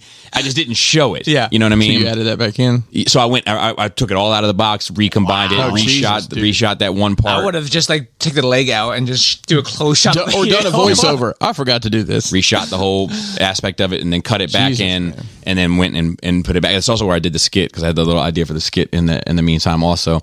So it, just like one of those things that was like busy, and then so that set me back, right? And then I did a dummies episode and a sit down Saturday, and then I did an interview with Hanny, and then a review on top of that, just to start pre-planning to get this shit right. And then even this morning I did a New Age Cyclonus. I was finishing editing as Joe was walking through the door. Nice. So I should be okay. But it, the biggest struggle that I face in this shit, and I want to transition to the video game shit too, but the biggest struggle I face in this shit is 100% continuing to come up with shit to talk about for Sit Down Saturday, where I'm like, you started it. Like, I'm like, and usually, like, I'll to the people that listen to this, like, if it's some like reveal shit, it's because I got nothing. You know, You can start putting our top 5, bottom 5 there instead. yeah, I might even be just the Transformer ones. Like, it's rough. It's sometimes like I had this Hanny one, and like in my head, I was like, man, maybe we can split it into 2 parts, get 2 out, like, because it's just coming up with fucking things to talk about. There's a Masterpiece Jetfire that was just revealed. I just saw that. Was it? You know, it's just like one of those early ones. Well, you know what though? Most of the time when we see those Takara leaks, we normally have official announcements within a week. But we have a Masterpiece Jetfire like 2 years ago. I mean, we have the fans toys. Yeah, that's what I'm saying. I don't know. Just like when what's his face? The black truck is coming out now. Looks good. Yeah, it looks the part. Doesn't look any better. It was blurry image, but I'm sure people will enjoy replacing their fans toys. You think so? I mean, that's just what people do, isn't it? Really? Yeah. Well, some people, I guess, didn't. Yeah, I agree. And you know what? There's a conversation about that. I'm still bitter about that fucking figure, but that's all right. I know. It ruined Transformers for me for a long time. Well, maybe forever. Maybe. Ruined Masterpiece for you forever. That Jetfire is fucking Pinkerton's episode 9. Yeah. Well, it has nothing to do with the figure. It's just the logistics around it. Yeah. It ended up being a nightmare and taught me a lesson, but that's all right. The lesson learned. The thing about that is that, like, I agree with you that all of these folks are just into swap. They just want to swap out the pieces their whole fucking life. You know, like that's all they want to do. And like to me, it just has to be insanely better for me to swap out. Like, I'm not swapping out I'm not. If you go in if it's third party or whatever, I get it. But if you plan to have a full Takara whatever line, just wait. If they don't come up with one, you don't get one. Yeah. Why spend all the money to just knowing you're going to swap it out eventually? I think Eric B. Shout out to Eric B. posted in the round that one of the import sites had those deformation seekers for like $80 a piece. And, so that's this week's Sit Down Saturday. And I commented. I said, "Oh, are these the ones everybody likes to swap out?" It's because it's over. They're getting the police are on them. Oh, really? Yeah. Oh, snap. Yeah. On to the retailers or the company? Company. Oh. So they're trying to liquidate. Is my allegedly is my speculation. Heavy bunny rabbit ears is my speculation. The fucking copyright police just comes in waves sometimes. Like 40K they're tied back to this. So also, fun fact, the Eagle Seeker, the MP52 Starscream KO is also them. Oh, a big China cast or like a recast of 40K that has been operating for years just went down last week or a couple weeks ago. You can't knock shit off without repercussions. The third party shit, they circumvent. So Russia, very gray area, I think they care even less in Russia than in China because I've never seen a Russian company taken down. Right. Of like recasters anyway. They don't make third party up there, but nobody's gonna. But was there something else I was going to say about the swapping out shit. So like it's the same thing like talking to people about the legacy drag strip, right? People like first of all, the figure's not good. It's okay. The one that you just put out, with a thing, yeah. But like people are like but I know it's not perfect, but it's the most G1 looking drag strip that we have available in the chug line. And I'm like, yeah, I get that. But guess what you said when the Combiner Wars one was out? Right. Yeah. And now the Combiner Wars one is like, oh, at least it's better than that. And it's like, but dude, that was that then. Yes. You know what I mean? It's like you're just rinsing and repeating your own psyche. But like I get buying new toys, right? Especially at Chug's price. Right. But like saying you're gonna replace something is different. Like this is better than that to replace it. Like they're gonna keep releasing these things over and over again for the rest of their lives. Fans Toys brought out a version 2 of Perceptor that I know lots of people who swap that out. Mm-hmm. And I didn't think it was that. I mean, people buy the repaint. I mean, like there was a premium Phoenix, right? It's the metallic one. Yeah. See, I didn't swap that. I did swap my Perceptor, even though I do agree with you. I don't think it's that much better. I did swap that. I did not swap the Phoenix. I won't be swapping for the Masterpiece. I didn't swap my Hound. I wouldn't have swapped my Sunstreaker, my Bad Cube Sunstreaker, but Tyler gifted it to me. Yes. I didn't swap. What else I didn't swap my Skids. I'm not playing that game. Yeah. I'm out. I'm like, it's got to be insanely better, and most of the shit that's come out from the leading companies, you're not going to get insanely better. You can get marginally better. You can get, remotely better, but you're not going to get insane. I think as long as you still have the transforming gimmick, I think it's going to, there's only so much you can do, right, to get both modes. Yeah. It depends on which which character it is. Some are easy. Sure. I mean, like one of the thing about how much the train's gonna get any better. Are you gonna get any better at a rectangle? No, you're not.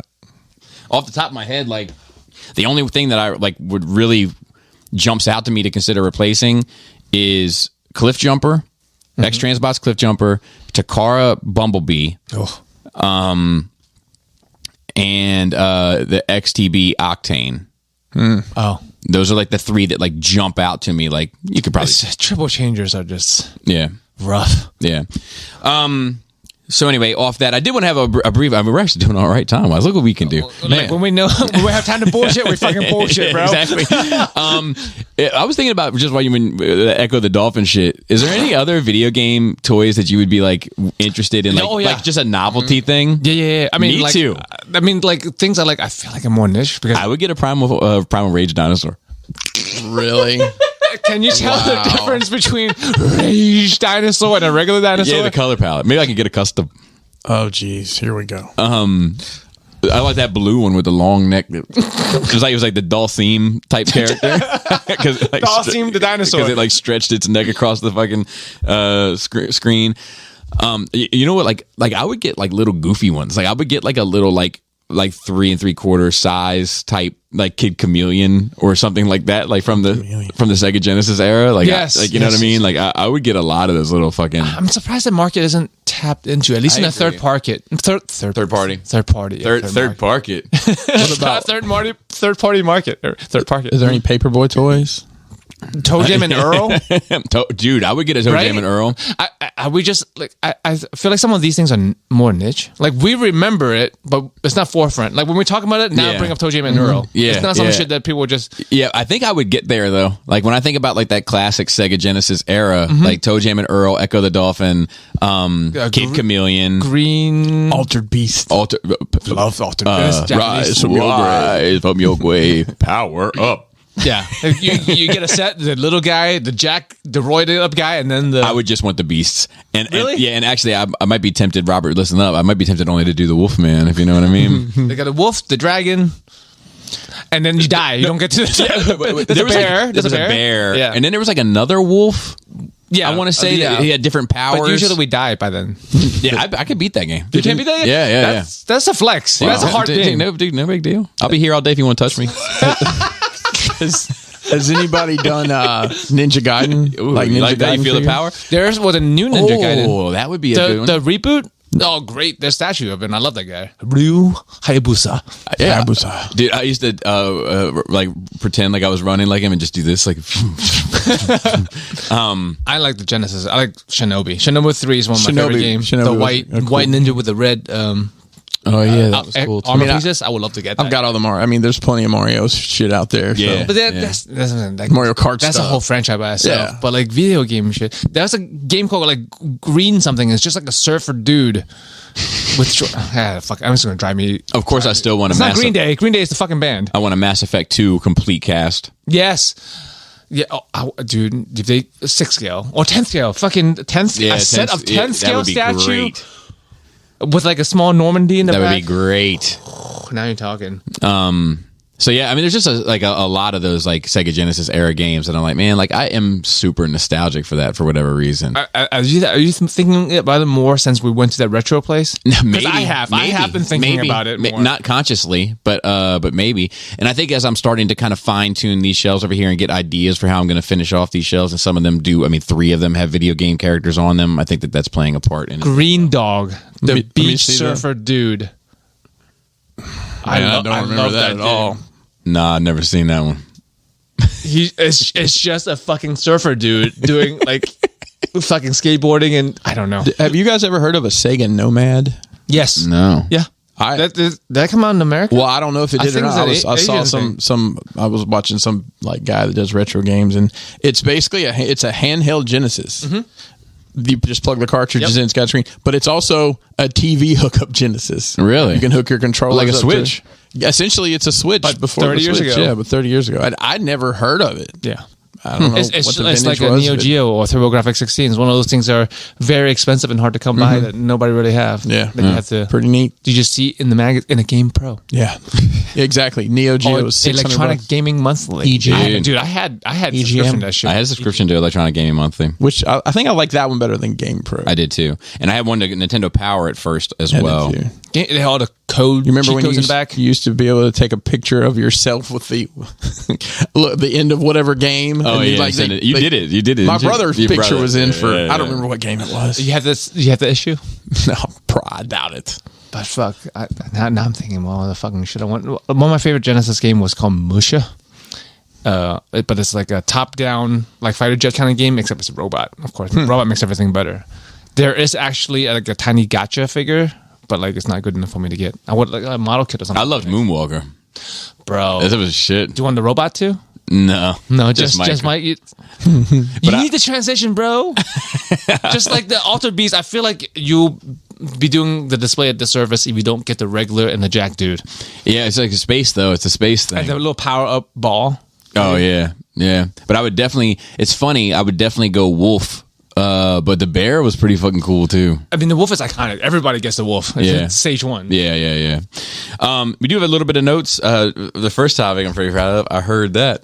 Oh jeez. I got you. Amber Heard is liable to owe Johnny Depp. I believe he 10 was plus 15. or- I think she's 15 and he's 5. She's or 15. something. She's 10 regular and 5 in punitive, and he is, I think, a total of. That's what she owes him. He owes her a total of 2. Is it? It's For- 2 million. for what? Yeah.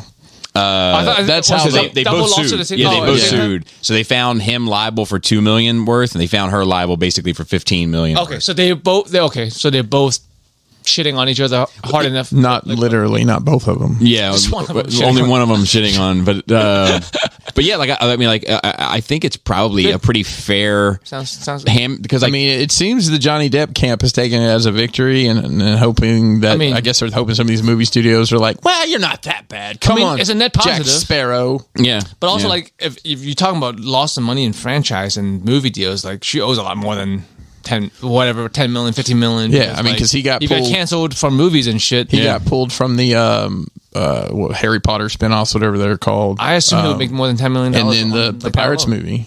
yeah, and Last Pirates movie. I think he was pretty shitty to her. I think they're both horrible fucking But people. I just think she was shittier to him. yeah. Oh, like they both shitted a each other. toxic Yeah, it relationship. shouldn't have been a thing. Yeah, she it's shouldn't have just- brought it up to begin with. Like she was the victim. Exactly. That's the And promise. She made herself the victim. That's the key. And is him the that abuser. there wasn't a victim here, except for Johnny Depp's career. Yeah. you know. Listen, and they were both. It was a shitty relationship with shitty people. yeah, If they both, lived in a trailer park in Alabama, and she was a waitress, and he worked at the docks or some shit. This would just be. It's just how people are, man. another They're day. just shitty people together, and it's. But just- especially I just. when they start thinking they're celebrity above the law, Well, yes. used to being catered to, all that type of shit. You add that in, it gets worse. Go ahead. And you think like outside of, I mean, Amber Heard, she's ruined herself as a serious actor because now everybody's just going to think of this shit. Yep. So Her career's over, I would this whole imagine. Did they process drop is- her? No, didn't drop it. Did like took her part down in Aquaman 2 or I something? hope not, because I really enjoy her as Mira. So like, Bobby has one stance, and it's always it's the consistent. It's the content. Yeah, you can't blame Bobby for like his opinions because it's always consistent. Content over everything. Yeah. Dude, I don't even know what else she's in. And it may have been me, just as a 5-year-old me or 7-year-old me, listening to Ice Cube tell me that my race was horrible, but still really enjoying the music that put me on this path. Yeah. It may be where it stems from. Where I was like, man, I don't care what his beliefs are about this shit. I just know this fucking song slaps. And that's kind of still where I'm at. Like, I know Mel Gibson's a fucking awful person, but like, his movies are pretty good. Yeah. Separate the art from the artist. I'm able to do it with one exception, and that's Tom Cruise. Tom Cruise is the only one. But you know what? All cards on the table, just being honest, it may only be because I'm just not that fond of his movies in the first place, where it's easier for me to let him go. That's fair. Yeah, she's might likely be done. That was perfect pitch, probably too. By the way, according to Black. According to E-Black? Yeah. Did I tell you about that? No. So when I did the song, I get a little melodic at Yes. yes. And he went to auto-tune it just out of like a habit. Oh, just you know, industry standard. So he went to bring the auto-tune in, and he's like, perfect B minor. You're in perfect pitch. Wow. Wow. I mean, that's a flex, bro. Yeah, I know. Like, he should have put that on a piece of paper before you hang up. I know. Perfect B minor. I was pretty proud of it too. I was like, no kidding. But in my heart, I was like, Johnny Depp is like pretty much a household name. He's been around for decades. Yeah. Like, I don't think this would, especially after this, I don't think his name will be tarnished too hard. I think he'll still be remembered fondly, and he can probably still make more movies after this. I agree. I think you're going to see a lot stronger relationship between him and Dior. Because Dior never left his side. Like, he continued With to the be like commercials and stuff. Yeah, like, yeah. You He was know, doing the guitar commercial. Yeah. All the fragrances and clothing, and so like that's kind of interesting too. Actually, I have the cologne. Do you? I always say it's. I think it's Sauvage, but it looks like sausage because they use Savage. I don't know. I just call it sausage because it's Is funny. it the Yellow Mall? Yeah. That's it. Savage. That's Right? it. Yeah. I hated it. I hate it. And then the fact is oppress. Yes. Savage. I'm like, oh. Yeah. I'm like, what is he? And I enjoyed his character in his arc too. What is he, on the nose and Irish? Oh boy. Yeah. Savage oppress. All right. Then we have I Wish I Was a Real Movie, the Pinocchio trailer.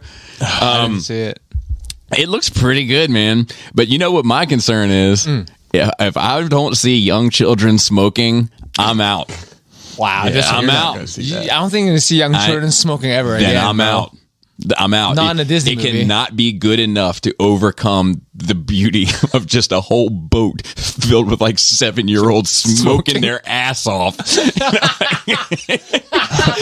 movie's so fucked. Like it's like these like little kids like barely could go to the bathroom on their own. They're just fucking lit, like fucking beers and fucking cigs and cigars and just having a fuck. Like their fucking childhood looks like my fucking teenage years. You know, like. If that's not in there, fuck all. No. I'm not that too fond of Pinocchio. I mean, it's a classic story, but I wasn't. It's going to be an interesting take on it. So I'm more interested. and that's Disney. Disney's doing it. Yeah, you know, They still got the rights to that one. and I saw a little scuttlebutt because there's a race swap of the not witch, but what's the other one? When's the good one? Fairy. That's good witches too. Tinkerbell? It's not Tinkerbell though, is it? It's When You Wish Upon a Star, and the fucking lady comes in. Yeah. And she's Fairy doing- godmother? Yeah, yes, fairy godmother. So she's a black lady in this now, which I think is great. It's completely fucking trivial. I don't think it's great or bad or good. It's just fucking. It's just who gives a shit Exactly. about it? Who cares? But I'll tell you what, I care about one thing. She's bald and I don't like it. I can't tell you why. They got CG the hair on still. I'm trying to picture it. I didn't see it, so it just feels off to me somehow. I'm just like, I want her to have long hair. I don't know why. I can't tell you why. like, Or maybe just hair, maybe even short hair. But the fact that it's bald almost seems like you can make the argument it's otherworldly, so it could be magical and all that. I think that's fair. I would think like you're magical creatures. You probably don't have to deal with the problems with baldness. Yeah, You would just have hair. Or maybe that's the tax for being magic. Is you lose your hair. I wish that shit happened to me. I just lost my hair anyway. I know. No magic in these I got fingers. No magic. Bibbity boppity boo, fucking blowing bubbles and talking shit over You here. got lasers though. I do. No magic and Sharks. and then, what was I gonna say? God damn it! Fuck. Hey, who do you think's feeding Obi-Wan's horse while he's not there? Do you think he? Hard to say, really. You think he stole like a whole chunk and just threw it on the ground and let I him? want to see him ride a lizard, so to speak. Again? I love that thing, man. I want one. When he fucking Yoshi that motherfucker, I was sad. Yeah. You know how like in Mario when Yeah, you're on yeah. Yoshi, you had to jump off of Yoshi, ditch him, and then fucking get to the next thing. Yo, Yoshi that lizard, bro. I like it. It's just Over his eyes. almost immediately that one clone's like, Point. just it's like two fingers, like, hey, Hey, oh. Hey, Cletus. Right there. How the hell did I get the nickname Cletus? We're all brothers. Cletus, Clem, and Earl. That's a real bad batch. I would have to see that shit. All siblings too. So the icing on the cake. Did you see this at like this person like to fight pollution and save the planet? Captain Planet Snuck into the French museum that houses the Mona Lisa and smeared cake all over the Mona Lisa. I saw that The it real happened. one? Yes. Yes, it has this protective like bulletproof shielding over it, so like it's fine. wait. Oh, they it's smeared behind it glass. on the Yes. plexiglass. I was gonna say, I thought you mean smeared on the painting. Like that's really skillful. Yeah, but it's like it looks like it's on like the frame almost. Do you know what I mean? Like it looks like the Mona Lisa's covered in cake icing. You know? It was so dumb. Of course, it's just dumb, but it's so why? bizarre. I mean, it's like people who are super gluing their hands to Starbucks. yeah, Fucking moron. Why? because like they're wiping it For right free- off the free frame. refills? Because they charge more for vegan milk or some shit like that. I think. Because it's more expensive to make. Yeah, you know how many almonds you have to milk to get one glass of fucking almond milk? Like dozens. I don't know. Exactly. Is there a chart for that goes along with I your don't powerlifting? know, but I think it's Almond dumb. milk to milk ratio. You're just wasting everyone's time and making the workers who are making not the most money like have to deal with you. How do you milk Fucking an almond, ass. Joe? You know how it has like the pointy tip at the end? That. You just cut that off and squeeze it? Yeah. Whatever happened Really to protesters that lit themselves on fire? Rage Against the Machine?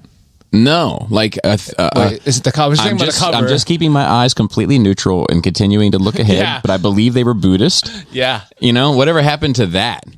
Let's get some of that I mean, going again. that's people with a real conviction and a real message. Yeah, You can't get much more serious than that. Like you put. Look, like all right. I'm going to listen to one person. Mm-hmm. Right? There's a person with a sign on a corner. There's a person putting frosting on the Mona Lisa, and there's a person completely engulfed in flames. Sitting there calmly. Well, I don't know how calmly you're on the inside, but Yeah, Listen, just watch episode 3, okay? Just the last 20 minutes. You'll be fine. Crispy bodies. you know, like that person has my strict attention. whatever that guy's saying, he's serious. Yeah, dude, bring it back. Bring back the fire. You know what I mean? Your conviction, bro. Yeah. Show me your conviction. And it's just like, why the fuck?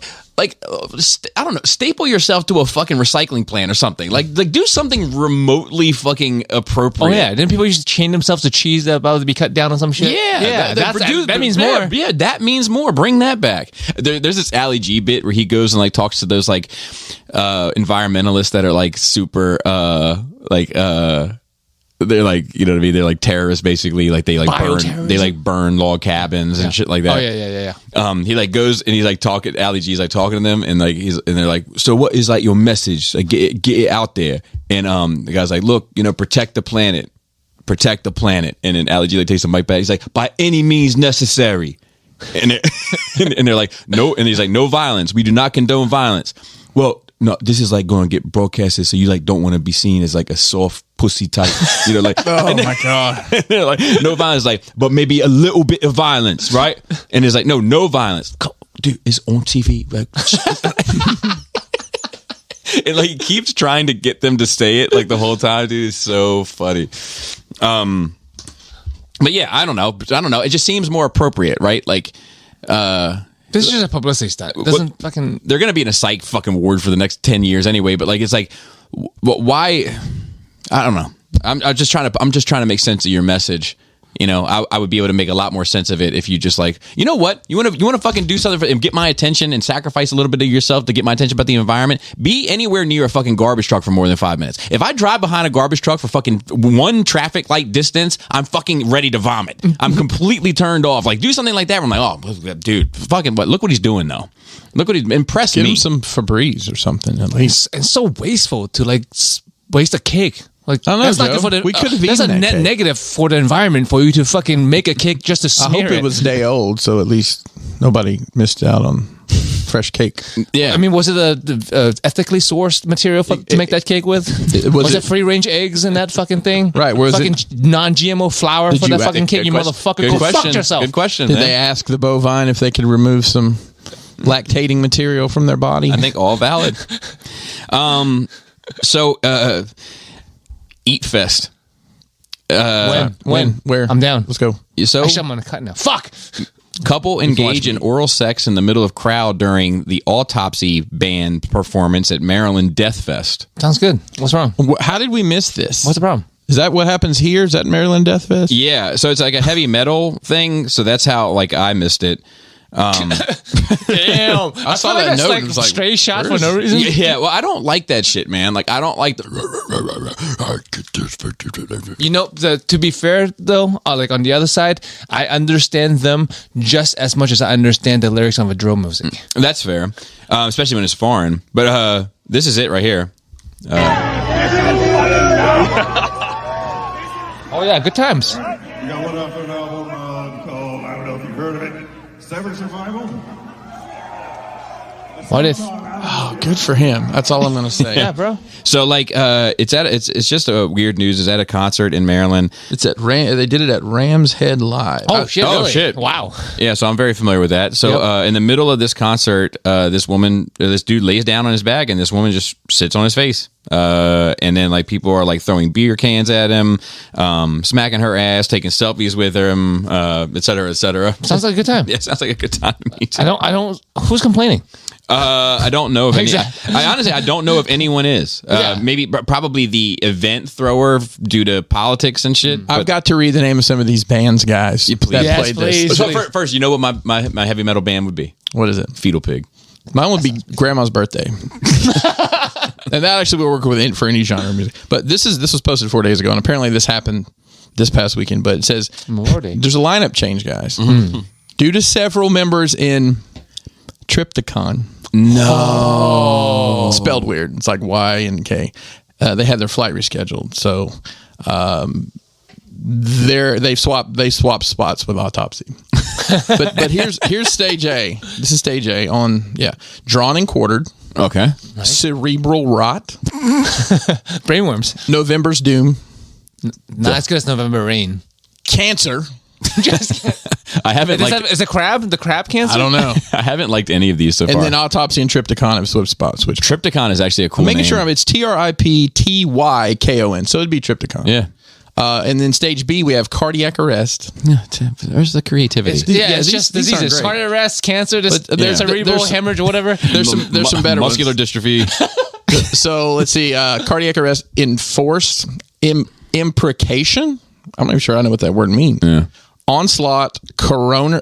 They have a lot of Coroner. That's new. You got Onslaught and Triptychon at this party? I'd be careful. And then Cavalera. And then let's see, at Rams Head Live at 8, there was Cross Splitter. Oh, for Christ. That Suffering- sounds like an anime name. Cross Splitter. Suffering Hour, UADA, I don't know what that means, and Necrophobic. But let's move on to... Necrophobic is actually the opposite. Yeah, I'm actually a little okay with that So one. then there's more. This was all happening on all these different places. So at Soundstage, we had Total Maniac, Napalm Raid, Bowel Erosion. I like that one. That one is good. Now, this next one, I'm going to clear my throat because I think it's meant to be said this way. Throat! Because there's 2 A's in throat. It's an all-female band. Love to see it. Cadaveric Incubator. I'm good with that. That's more. Malignant Altar. Miasmatic Necrosis. That's definitely someone opened the medical dictionary and pulled some of these names. Bile. Yeah. Infest. And Impaled. And then playing the late show is Deeds of Flesh. Syrinx plays Pungent Stench. So My problem that's is what we is missed. that I don't know who was playing when. I mean, my brother plays that kind of music. I don't. I mean, I appreciate the artistry, but it's not my thing. But I've never heard of any. I even appreciate the vocal cord endurance. yes, to not just explode your fucking throat, so to speak. It just sounds awful. Yeah, my problem with those names is not the theme. I get it, the metal theme. You just go all in, but it's lack of creativity. Yes, dude. There's plenty. It's like- it's I'll tell it's you that- literally just a medical dictionary and find a disease and call it that. Yeah. See, my brother's It's bands just have too been. cliche. See, it was Spinecast, What was the second one? Where's Chaos Inception. Fetal Pig is a much better name than all those names. Yeah. I'll have you know. Grandma's birthday hangs in there too. So. Yeah, to be fair. So now we know what we missed out last weekend, guys. Sorry. Now I'll try to keep everyone better informed. Maybe we can get press passes next time. Dude, so that maybe Try. that's the opposite of the drill concert. It's also going to be hot as fuck and the sun's out. So Yeah, you didn't try. might need a Email them, $300 because, trucker hat for that. We have Nerd Rage Radio. It sounds like a musical thing. You might be able to get some free passes Yeah. somewhere, bro. And then our last note is hate leads to anger, which is just these fucking people that have been in this chick's DMs, wishing her all sorts of negativity. The lady that's playing Reva in Obi-Wan. Baltimore girl, actually. Yeah. So here's the thing. The moment that people are like, these people are fucking awful. They're monsters, man. And It's like, just- there's if it's a racist thing and you're a fucking racist, then like I don't know, what the fuck world are you in? That's Like, literally the opposite of what Star kind Wars what is kind about. of what kind I of mean- friends could you possibly have? Like, I Other don't- racist friends? No, but here's the thing. Here's the thing. Where are all these fucking people? The fact that, like I said, I mean, Star Wars is the biggest fucking melting pot in the world. Think Yeah. about it. And you're going to... Those Dog things don't people? seem to align. You're racist, and then you're watching this show about inclusion, literally. Pig people. Exactly. All the pig people seem to be pretty shit, though. To be fair. Yeah. Um, And The guards? Yeah. you know, you and They seem to have McGregor... a good time, though. yes. You and McGregor put out a, I don't know where this landed, but it was basically him in his car recording it, and he was like, "Hey, thank you. This is the biggest viewing audience that Disney Plus has ever had for this show. But why are you doing this to her? Leave. I mean, this is awful. You know, this is a great fandom. These people that are in it. I think he's probably Yes. coming off the high. I mean, he was at Right, Celebration, Celebration. and you know that's all a feel good thing. But I just don't understand it, man. It's like there's so like I hate this character. Right, I That's do. fair. I don't like her at all. it has nothing to do with her. I would never attack her personally, ever. It has nothing to do other than saying that I think, and I think even last week I was like, I'm not sure that she's a great actress, but it could be the director also. I think a lot of these people that talk shit on the internet have never been punched in the mouth. Yeah, that's probably true. I never just said any of this shit out loud. No.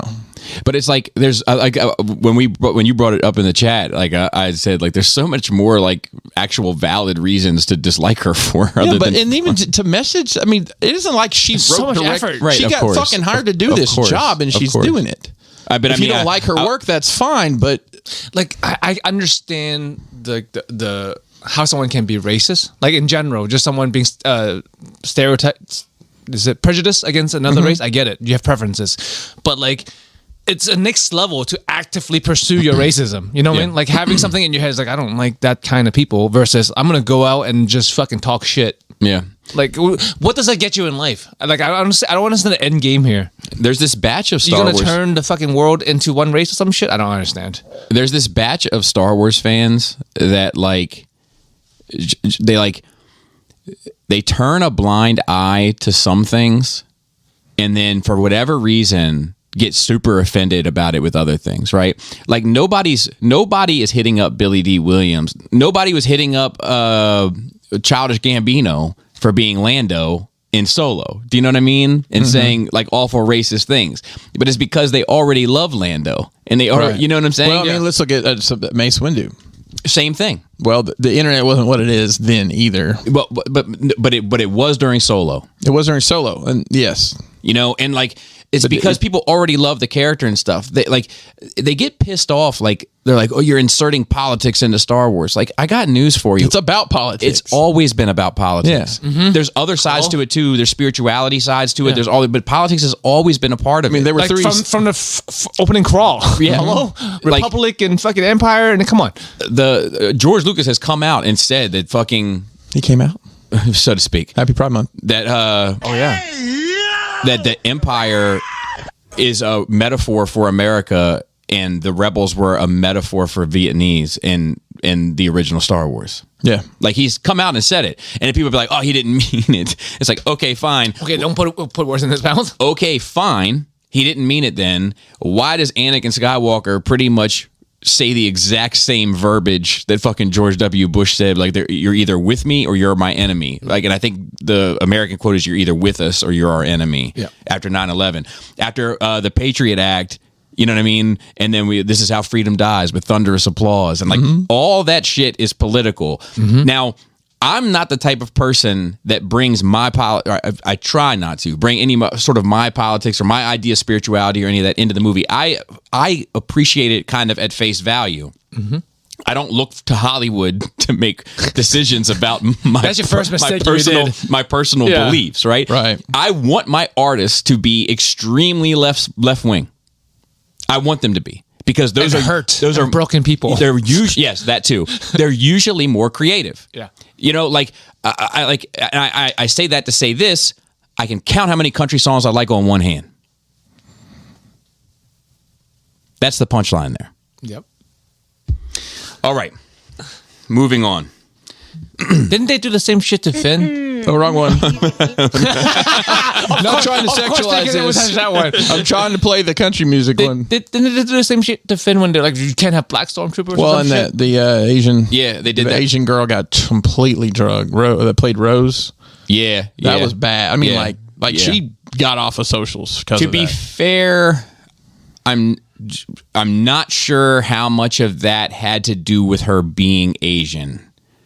Like I'm not sure. I don't remember. It was They fucking hated her. Like they fucking still hate her. So what do you? I almost guarantee you there was a lot of. But they hated racist Ray. shit. They hate. You know what I mean? I know.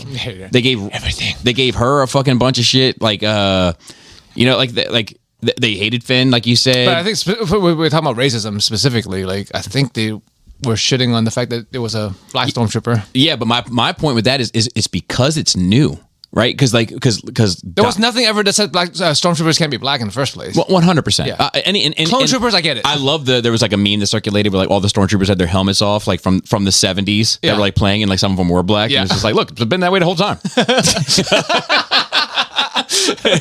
You know, but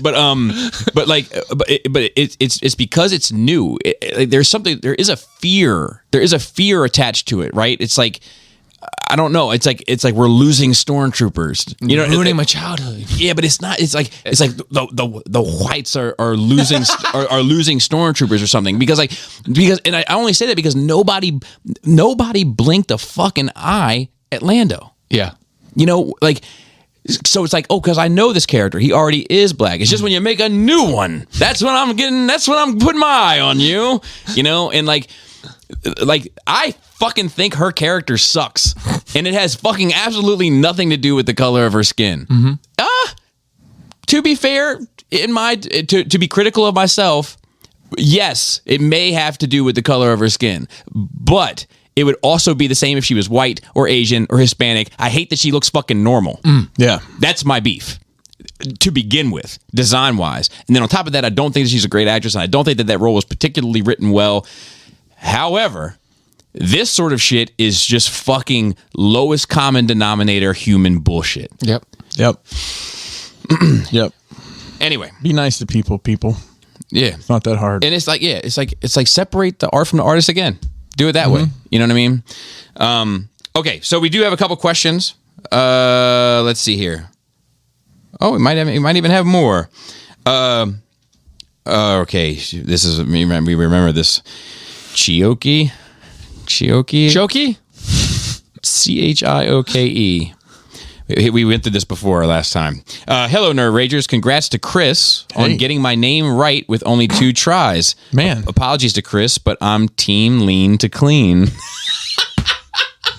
That's cool. It happens. I mean, listen, the amount of people that speak up on the show, I'm definitely winning. It's only like in politics, only the extremists have to make the points. Yeah, heard. Everybody else. Look at all the oppressed standing up. I know, right? We gotta stand with Standing Sanders. I couldn't think of an overly good question to ask this week. So how do you like your cookies? Soft or hard, so to speak? Flavor, warm, room temperature, milk or no milk? Personally, I'm a soft, room temperature, double chocolate chunk with milk type of guy. Nice. So my favorite cookie of all time is Election and Margaret's Snickerdoodle. That's my favorite cookie of all time. We had them here at Skullfest. That's my favorite fucking cookie. Outside of that, I like a warm chocolate chip Easy on the chips. Yeah, don't go overboard with the chips. Yeah, Don't he go didn't like the overboard cookies with on the Monday. chips. Too many M&Ms. It's too Oh, many. you don't even like M&Ms. I don't like M&Ms in there either. Chocolate chips, not chunks. Chocolate chips, and easy on it, and then and warm with milk. Yes, please. Like, think yeah, my I like favorite- all cookies. My favorite, if I have to pick one cookie, it's from the Great American Mall cookie, whatever, and it's like it's a chocolate pecan. It's got like chopped pecans in it, and it's got chocolate chips. It's an amazing cookie. But like store bought cookies, I think it's called the Great Cookie. That place. it's a Great American Cookie Company. Sorry. That's just the mall. That's what it is. That's what it is. Well, the reason I know that is my. do that bit in and let's clear this right up. I'll be honest. There's a reason why I know it like that is because Charlie had an incident there with an ingredient that. Gotcha. My wife got to know him really well. But Gotcha. if it's, and I had this experience the other day, I never tried it. So my family loves like the Chips Ahoy soft baked cookies. They're in the red package. I prefer Like a those. blue pack. Charlie, No, I'm red over blue. Charlie he's like, You would be. I don't know, where he got this. He put 3 of them in the microwave for like 15 seconds. Yes. Holy shit. Yep. Give me a glass of milk and I'm good. It's fucking amazing. With the blue pack or red pack? the red pack, red the pack. soft ones. Now I the wouldn't hard microwave ones, hard ones. No, and they don't heat right. I don't mind the hard Chips Ahoy, but I prefer the Soft. So- although they do kind of taste like Play-Doh a little bit. So I like the hard cookies for like I know what you mean. milk soaking. I eat my cookies like I eat cereal. I think soaking cookies in milk is like I can't eat I don't know. Oreos I guess you've because never- my family is dippers. Oh, I'm a dipper. I don't think you've ever watched me eat dessert. Then it doesn't matter. I've watched you eat. I put whole cakes in milk and eat it like cereal. So when you dunk a Oreo, I don't dunk do you the get Oreo. your fingers wet? I eat You- I eat cookies with a mug and a spoon. I Okay. put Oreos So you're in a the soaker. milk and let it sit for not a minute, but are for you a bit. soaker? Because you're not a soaker when it comes to cereal. You don't like a soggy cereal, but are you okay No, with I don't kind let of it sit for a long time. See, I kind of like a little bit of a mushy Oreo as well. A little bit. Yeah. But it has to have a crunch on the ends, like in the middle part. So like it's like 10 seconds. Just a little something to remind you of the good old yeah. days. I'll put two. You can talk to my family about this. They know how much I hate, which is crazy because I'll drink my cereal milk all day long, but just something about that cookie being dunked and then do you drink the milk after? 100%. It's like, I don't want that lumpy shit. No. You put 2 to 3 Oreos in milk for about 10 seconds, eat them, and then add 3 more until the pack is gone. That's how you do that. I just drink the milk. Like with hard cookies like Oreos and the blue pack, I like the blue pack because The blue pack of Chips Ahoy? or in general crunchy cookies because I dip it in milk, so it's never hard. But like my favorite is a warm or hot cookie either out of the oven or I microwave. I always microwave soft cookies about 10-15 seconds till they get a little bit warm and gooey, and then you put in the cold milk and the hot and cold together and the Yeah, that texture. is good. All right, here's something for you. It's cookie. Oh, we agree on food. Yeah, buddy. you like God, that? it's weird. Do you put ketchup on it? But like either chocolate chip or white chocolate macadamia. Here's something, and you'll probably get your banjos ready for this. Have you guys ever had a moon pie? Yeah. Oh, yeah. You ever put it in the microwave? No. No. Oh man, it make you want to. Can you? Because like It's they're on so the. It's on creamy. the. It's on the direct. Dude, put it in the microwave. They just get everywhere. Now, I've only you had got a to moon kind of eat pie it with that's a like fork afterwards. the kind you get at school. You know what I mean? Like you open up in a little plastic wrap. And that's you guys had moon pies at school? like in a snack. Like Okay. Not but for us, like we had like a dessert line, like a snack line, I guess, and a lunch Then line. you had moon pies there. That's weird. Like, were you saying like the 3-pack of cookies that everybody like? That's the same place you could get. Like, Okay. a moon pie. Certain things I don't microwave because I just feel like it would be like too messy. You have to eat it with a fork. I mean, it because the chocolate melts, but it's fucking amazing. Okay, and then I spoon it into the milk and I eat it. Tasty taint. you crossed the line. I mean, that's really you how gotta I dunk cross a moon, but a moon pie though. basically all desserts. If I have milk available, cheesecake. I dunk cheesecake in milk. Remind me to never offer you milk for desserts. I love home. I love. I mean, that. I'll just pound milk. I love milk. I Give me drink that milk all the time. Cow tit juice. That's bro. why I like milk, fucking. too. I mean, I drink a dangerous amount of milk as a child, and I think that's probably why I'm a giant. Also, why you're probably not lactose intolerant because you never stopped. So my brother and I, same genetics, same. Same food opportunities, but he was picky as fuck. Didn't drink as much milk as I did, and I'm 20% bigger than him. It could be one. I'm like bigger than every single person in my family. Like by far. My dad is like 2 inches shorter than me at his prime. Well, genetics and such. That's what I'm saying. I'm taller than everybody. My entire family. Because that's like a stereotype, right? For that age is a little on the shorter side. Yeah, but maybe because all the milk I'm drinking. We're gonna go to Hong Kong. Milk I'm drinking. When I go to Hong Kong, I tower over people. Like I feel like you. That's one of the reasons I want to go. Tower might be like overstatement, but when I'm in the subway, I can look over everyone's That's why heads. I kind of want to go to Asia just for that reason. You'll be twice that. You can get head standing up.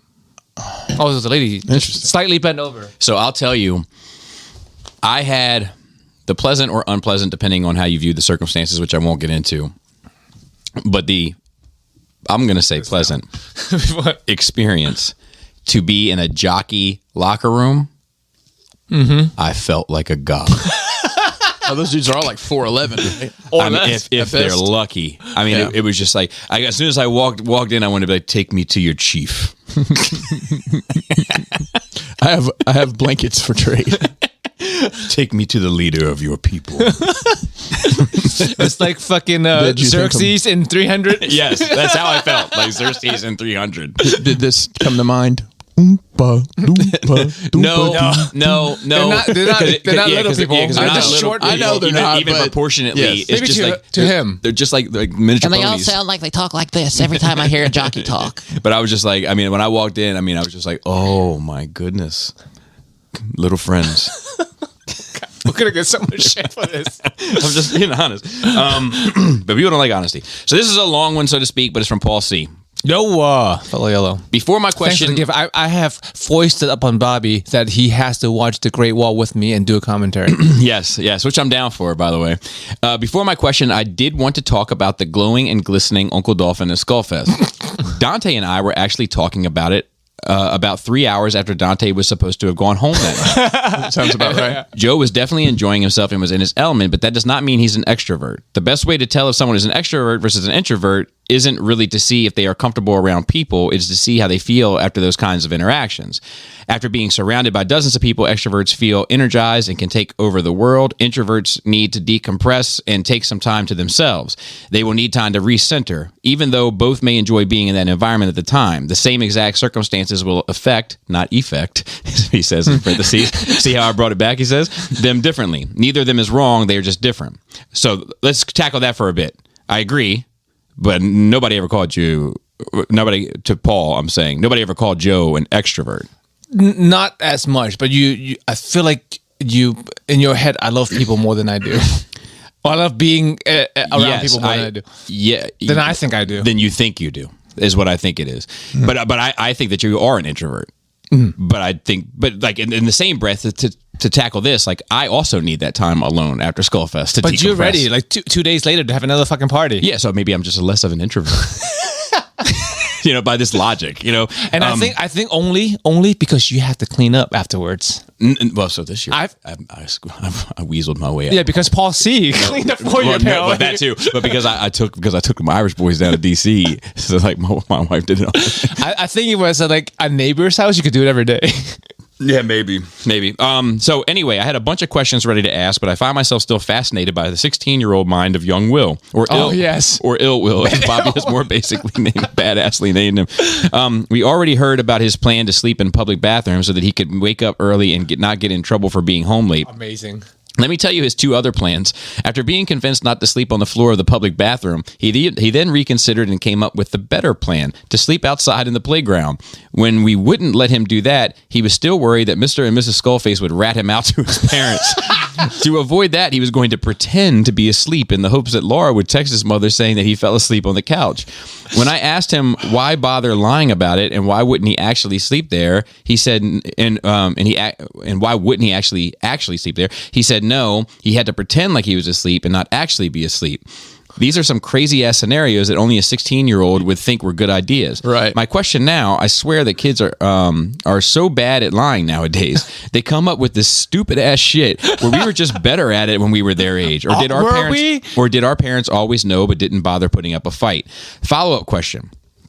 What were some of the things that 16-year-old you came up with thinking they were great ideas but presently realized they were just plain stupid? So I can think of one thing off the top of my head. It wasn't 16-year-old me, but I forged a report card, right? Our report cards came out in all the letters in middle school. All the letter grades were written on this like kind of like Xerox, not Xeroxy, but like carbon paper style paper. And so they wrote the grades on there. And then when you came time for the next set of grades, they had a copy of that was also on that same paper and then wrote the next quarter's grades in. But my dad, I told you, I'm surprised he doesn't have L and R written on his socks. Like, he's super organized, right? Yeah. I just went into his drawer, snatched the old report card that would have the empty slot for the second quarter, and then had people with different pens and different handwritings fill out the grades for, the second quarter. But what I don't think I fully realized, right, was my plan was to do well third quarter and then straighten it all out. But he's going to see the second quarter then. And I knew that. And in my head, I was going to say I didn't want to discourage, I didn't want to, whatever, let you down. So I lied about it now. But you see, I got my stuff to get together. Yep.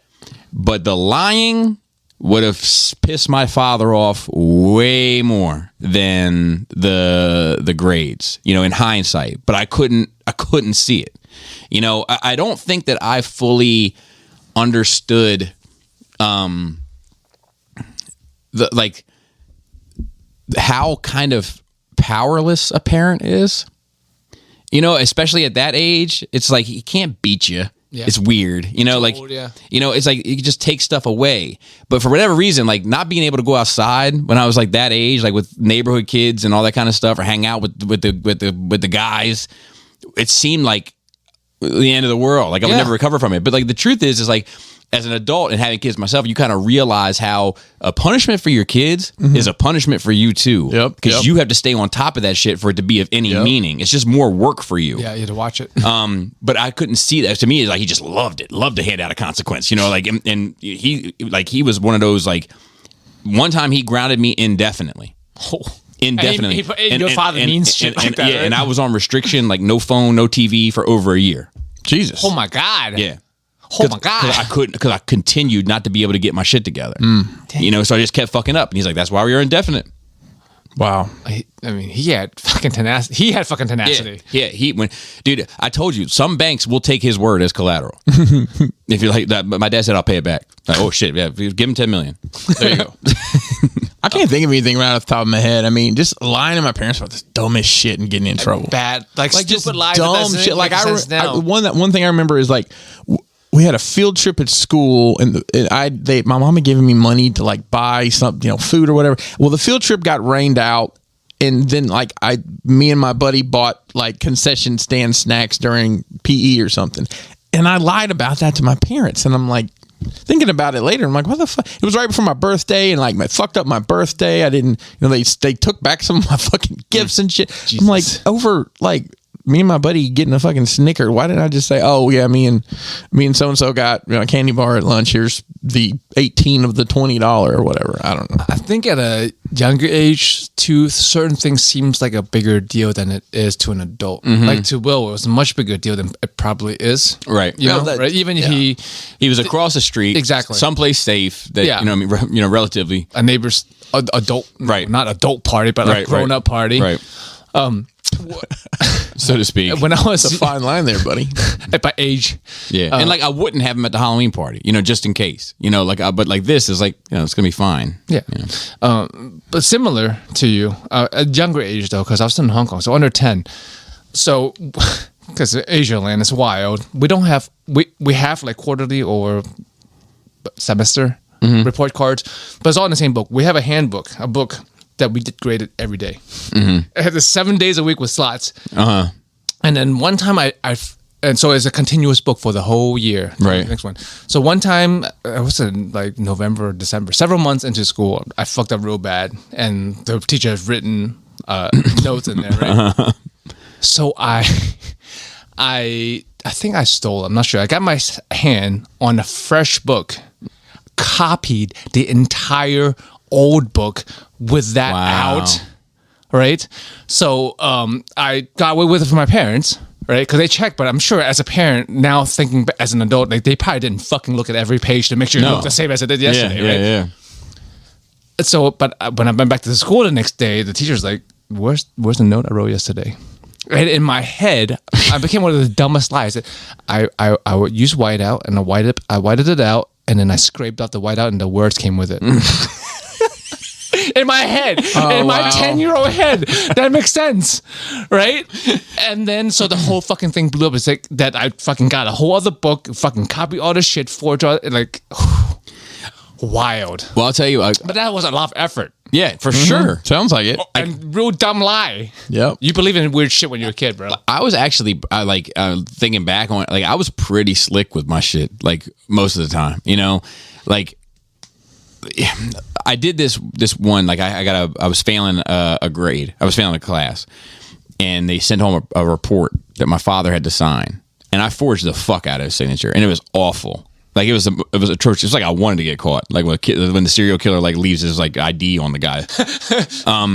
And like I took it back to the teacher, and the teacher was like, "Sit down with me for a minute." He's like, "This is not your father's signature," and this was at Christian school. And they were like, "So we're gonna call him and have a discussion both about this signature and about your performance." And I was like, "Sir, let me do it. Let me take it home." Let me take it home, and I'll show my dad, you know, and honor my father, you know, for Jesus, Jesus, you know, in Jesus' name, honor him, and and he'll see that I forged it, and I'll be able to kind of come hat in hand and apologize and take responsibility for this. And he was like, "Sounds good." Sounds good. So I took that shit right home to my dad. And I was like, "Look, I was going to forge this and turn it in, but then I felt bad. So I'm showing you the real thing now. Would you mind just signing it?" And he just signed it. No, he was pissed. Oh, okay. But like you played both sides. I played both sides. Like, I did that shit all the time. It could have been a lot worse. Yeah. You know? All right. Hold on one second. So then the second part of his question was, also, was it a hard pitch to have Will come to Skullfest? All of us in attendance know it was a perfect place for him, but on paper, I can see it possibly being a hard sell. Why don't you let your 16-year-old son come hang out at our house this weekend? You know, the house full of toys, comics, and collectibles. There'll be about a few dozen 40 to 50-year-old men there. Don't worry. Some will be there with their wives, and we're all going to be talking about movies, anime, and toys, and there will be plenty of cakes and cookies and all of your favorite food. It all kind of sounds like a NAMBLA episode of South Park, yes. And I don't mean the Marlon Brando group. So actually, I didn't talk to his parents at all. I saw Will walking down the street one day, Smoking Indo? Yeah, sipping on gins. No, not at all. And I was like, Will, laid back. I think I was mowing the grass, and I stopped the mower, and I was like, Will, I'm having a couple people over next weekend. If you want to swing by, a couple of people. Yeah, or a party. I might have said I'm having a party, something like that. And he was like, yeah. And then he showed, like, his mom wouldn't have an issue with it because I've been there for this kid, you know, like, and not to get into their business, but they've encountered some tough times in the past couple years, and I've been there for this kid the whole time, you know. So she wouldn't think twice about it. But it is funny nonetheless. All right, and then the last question is from Sean W. He said, "Hey, NRR crew, spoilers for episode 3 of Kenobi, 99, 98, 97. I don't know why it is, but I always get an extra little thrill seeing Darth Vader appear in a series, in a way that I don't with other characters. I felt it when he appeared in Rebels 2. It's almost like, hey, there's a big-time movie character slumming it up on the small screen." It's true. The episode was only okay, but I loved Vader pushing Obi-Wan into the flames. That vengeful reaction humanized him without softening him. I kind of think I don't want them to meet again in this series. If this is the last time they interact before A New Hope, I could just about accept Vader forgetting about him. He got a little payback. He sees Obi-Wan as a broken down old wreck. Fuck him. Let him die alone and in hiding. But if Obi-Wan does a Rocky training montage and comes back in the finale and kicks Vader's ass a little, I don't know. I find it hard to believe Obi would be able to fade back into obscurity after that. We'll see, I guess. Keep up the good work, everyone. I think it's a good point. Yeah. But I also think that this show doesn't really seem to be concerned with the whatabouts. Yeah. It doesn't really seem to be concerned like, well, what about if you just walked around the gate? Yeah. And it's like, well, you're not going to do that because we can just shoot the thing and turn it off. And then it raises its eyebrows multiple times at you. You like that? So my guess is that it's going to be somewhat like that. But once again, the what about for me with that is more so about what about Obi-Wan who turned the Force off for 10 years and Anakin or Vader that probably has been using it in stride for 10 years. Like, And I think that's a lot of it. You're just out of practice, man. Yeah. So like, but my thing is if they do come back and Obi-Wan kicks the shit out of them, I think the only thing that makes any sense is if obviously Obi-Wan can probably find the holes in his power set and then work through that. I mean, just maybe Qui-Gon. Maybe. You know, that would work for me. Pull the heartstrings, dude. If Qui-Gon came and told him how to do it. Hey, Anakin, you remember when I was talking to that dude through that lady's razor back in the day? I was talking about the midichlorians. We're bringing that back. That's like, back now. But Master, you told me to train the child. Yeah, my B. Yeah, I'm gonna be honest with you, man. I probably shouldn't have said all that shit. Yeah. Look, you know, I should have just died. You know. Look, I think I understood the Jedi better than most, but I got that one wrong. I'm gonna be honest. I got that one wrong. Yeah.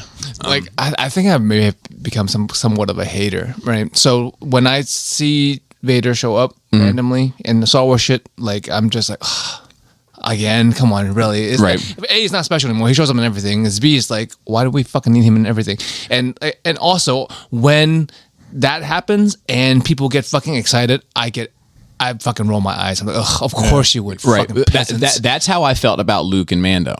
That's the exact Luke way. doesn't show up that much. 7, 8, 9. But he's a main character in those, right? I mean, he's not making cameos. He's a supporting role. It's not like a cameo every. No, it's not the same. I agree, it's not the same. But it's just that Luke nausea for me. It was like, but like with Vader, I will say this about Vader in his appearances. Even with Rebels, like at least most of them have been meaningful. Like his appearance in Rogue One is meaningful because you get to see, just for one, like how close he's tied to the Leia moment. You know, that's why he's chasing her. And then you get to see him actually be a badass with the Force, to be scary. So it is meaningful because now when you see him in Episode 4, he looks more threatening. Yeah, which is cool, and I like this, you know, like anime. I like display of power. Right. But the problem with me is I think the certain kind of fans that turns me off of it is like, that's what they harp on. Yeah, I get it's it. Like, look how badass he is. I'm like, bro, I get it, but that's exactly how I feel about Luke and Mando. There's fucking more to it than that. That's exactly how like they're like, yeah, he's no longer just standing out being a Force ghost. He's in here cutting robot heads. It's like, yeah, fucking, are you dumb? But like. So yeah, I feel But and then in Rebels you get to see him in that Ahsoka moment and becomes super mean. Like a lot of the times that he appears, it is very meaningful. My concern with this one is that I haven't taken a whole lot out of this yet, with the exception of him getting to burn Obi-Wan a little bit. Yeah, but. This one doesn't have the same gravitas for me, ironically, you know, because it's these two characters that kind of. It's because they talked around the issue. They're like, it's like Vader, Obi-Wan, you were my brother, and you were mine. But then you burnt me, so I'm going to burn you. It's been long. It's been a long time. It's been very long. So looks like we got some pretty good weather the next couple days. Partly cloudy. Yeah. Talk to Padme late. Oh, sorry. You don't say her name. Listen, man, I'm gonna jet. It was great to see you, buddy. How's the wife and kids? Yeah. Oh God. Yeah. All right. One love. Peace out. So anyway, anything else we gotta wrap up? No. Okay. Shout out to the Cool Table. If you listen to this, you're part of the Cool Table as far as I'm concerned. And shout out to the rest of the Nerd Rage team. I just looked up there. It's been a long time since I've looked up there, but I did. Shout out to Raul on Instagram, Phil on our notes and on Twitter. Oh, Dante. do I have a thought of the week? Oh, is it too soon? No, I do have it. We always forget. Let me get my fucking arm hairs ready. My very soft, sparse amount of arm hair. All right. Smooth like a dolphin. All right. So we see the lady. Yep. See her? Okay. And she's a bit of a little bit of a. She's like a wicked seamstress or something. I'm sure that's what she was going for. I guarantee you that's what it was. But it has a little bit of a dominatrix vibe, and her post caption is, "I'm sorry to have bothered you, but could I choke the life out of your body, mister?" And his response, don't you threaten me with a good time. Yes. He strikes again. And if you have questions, you can... You can email us at nerdrageradiomail@gmail.com.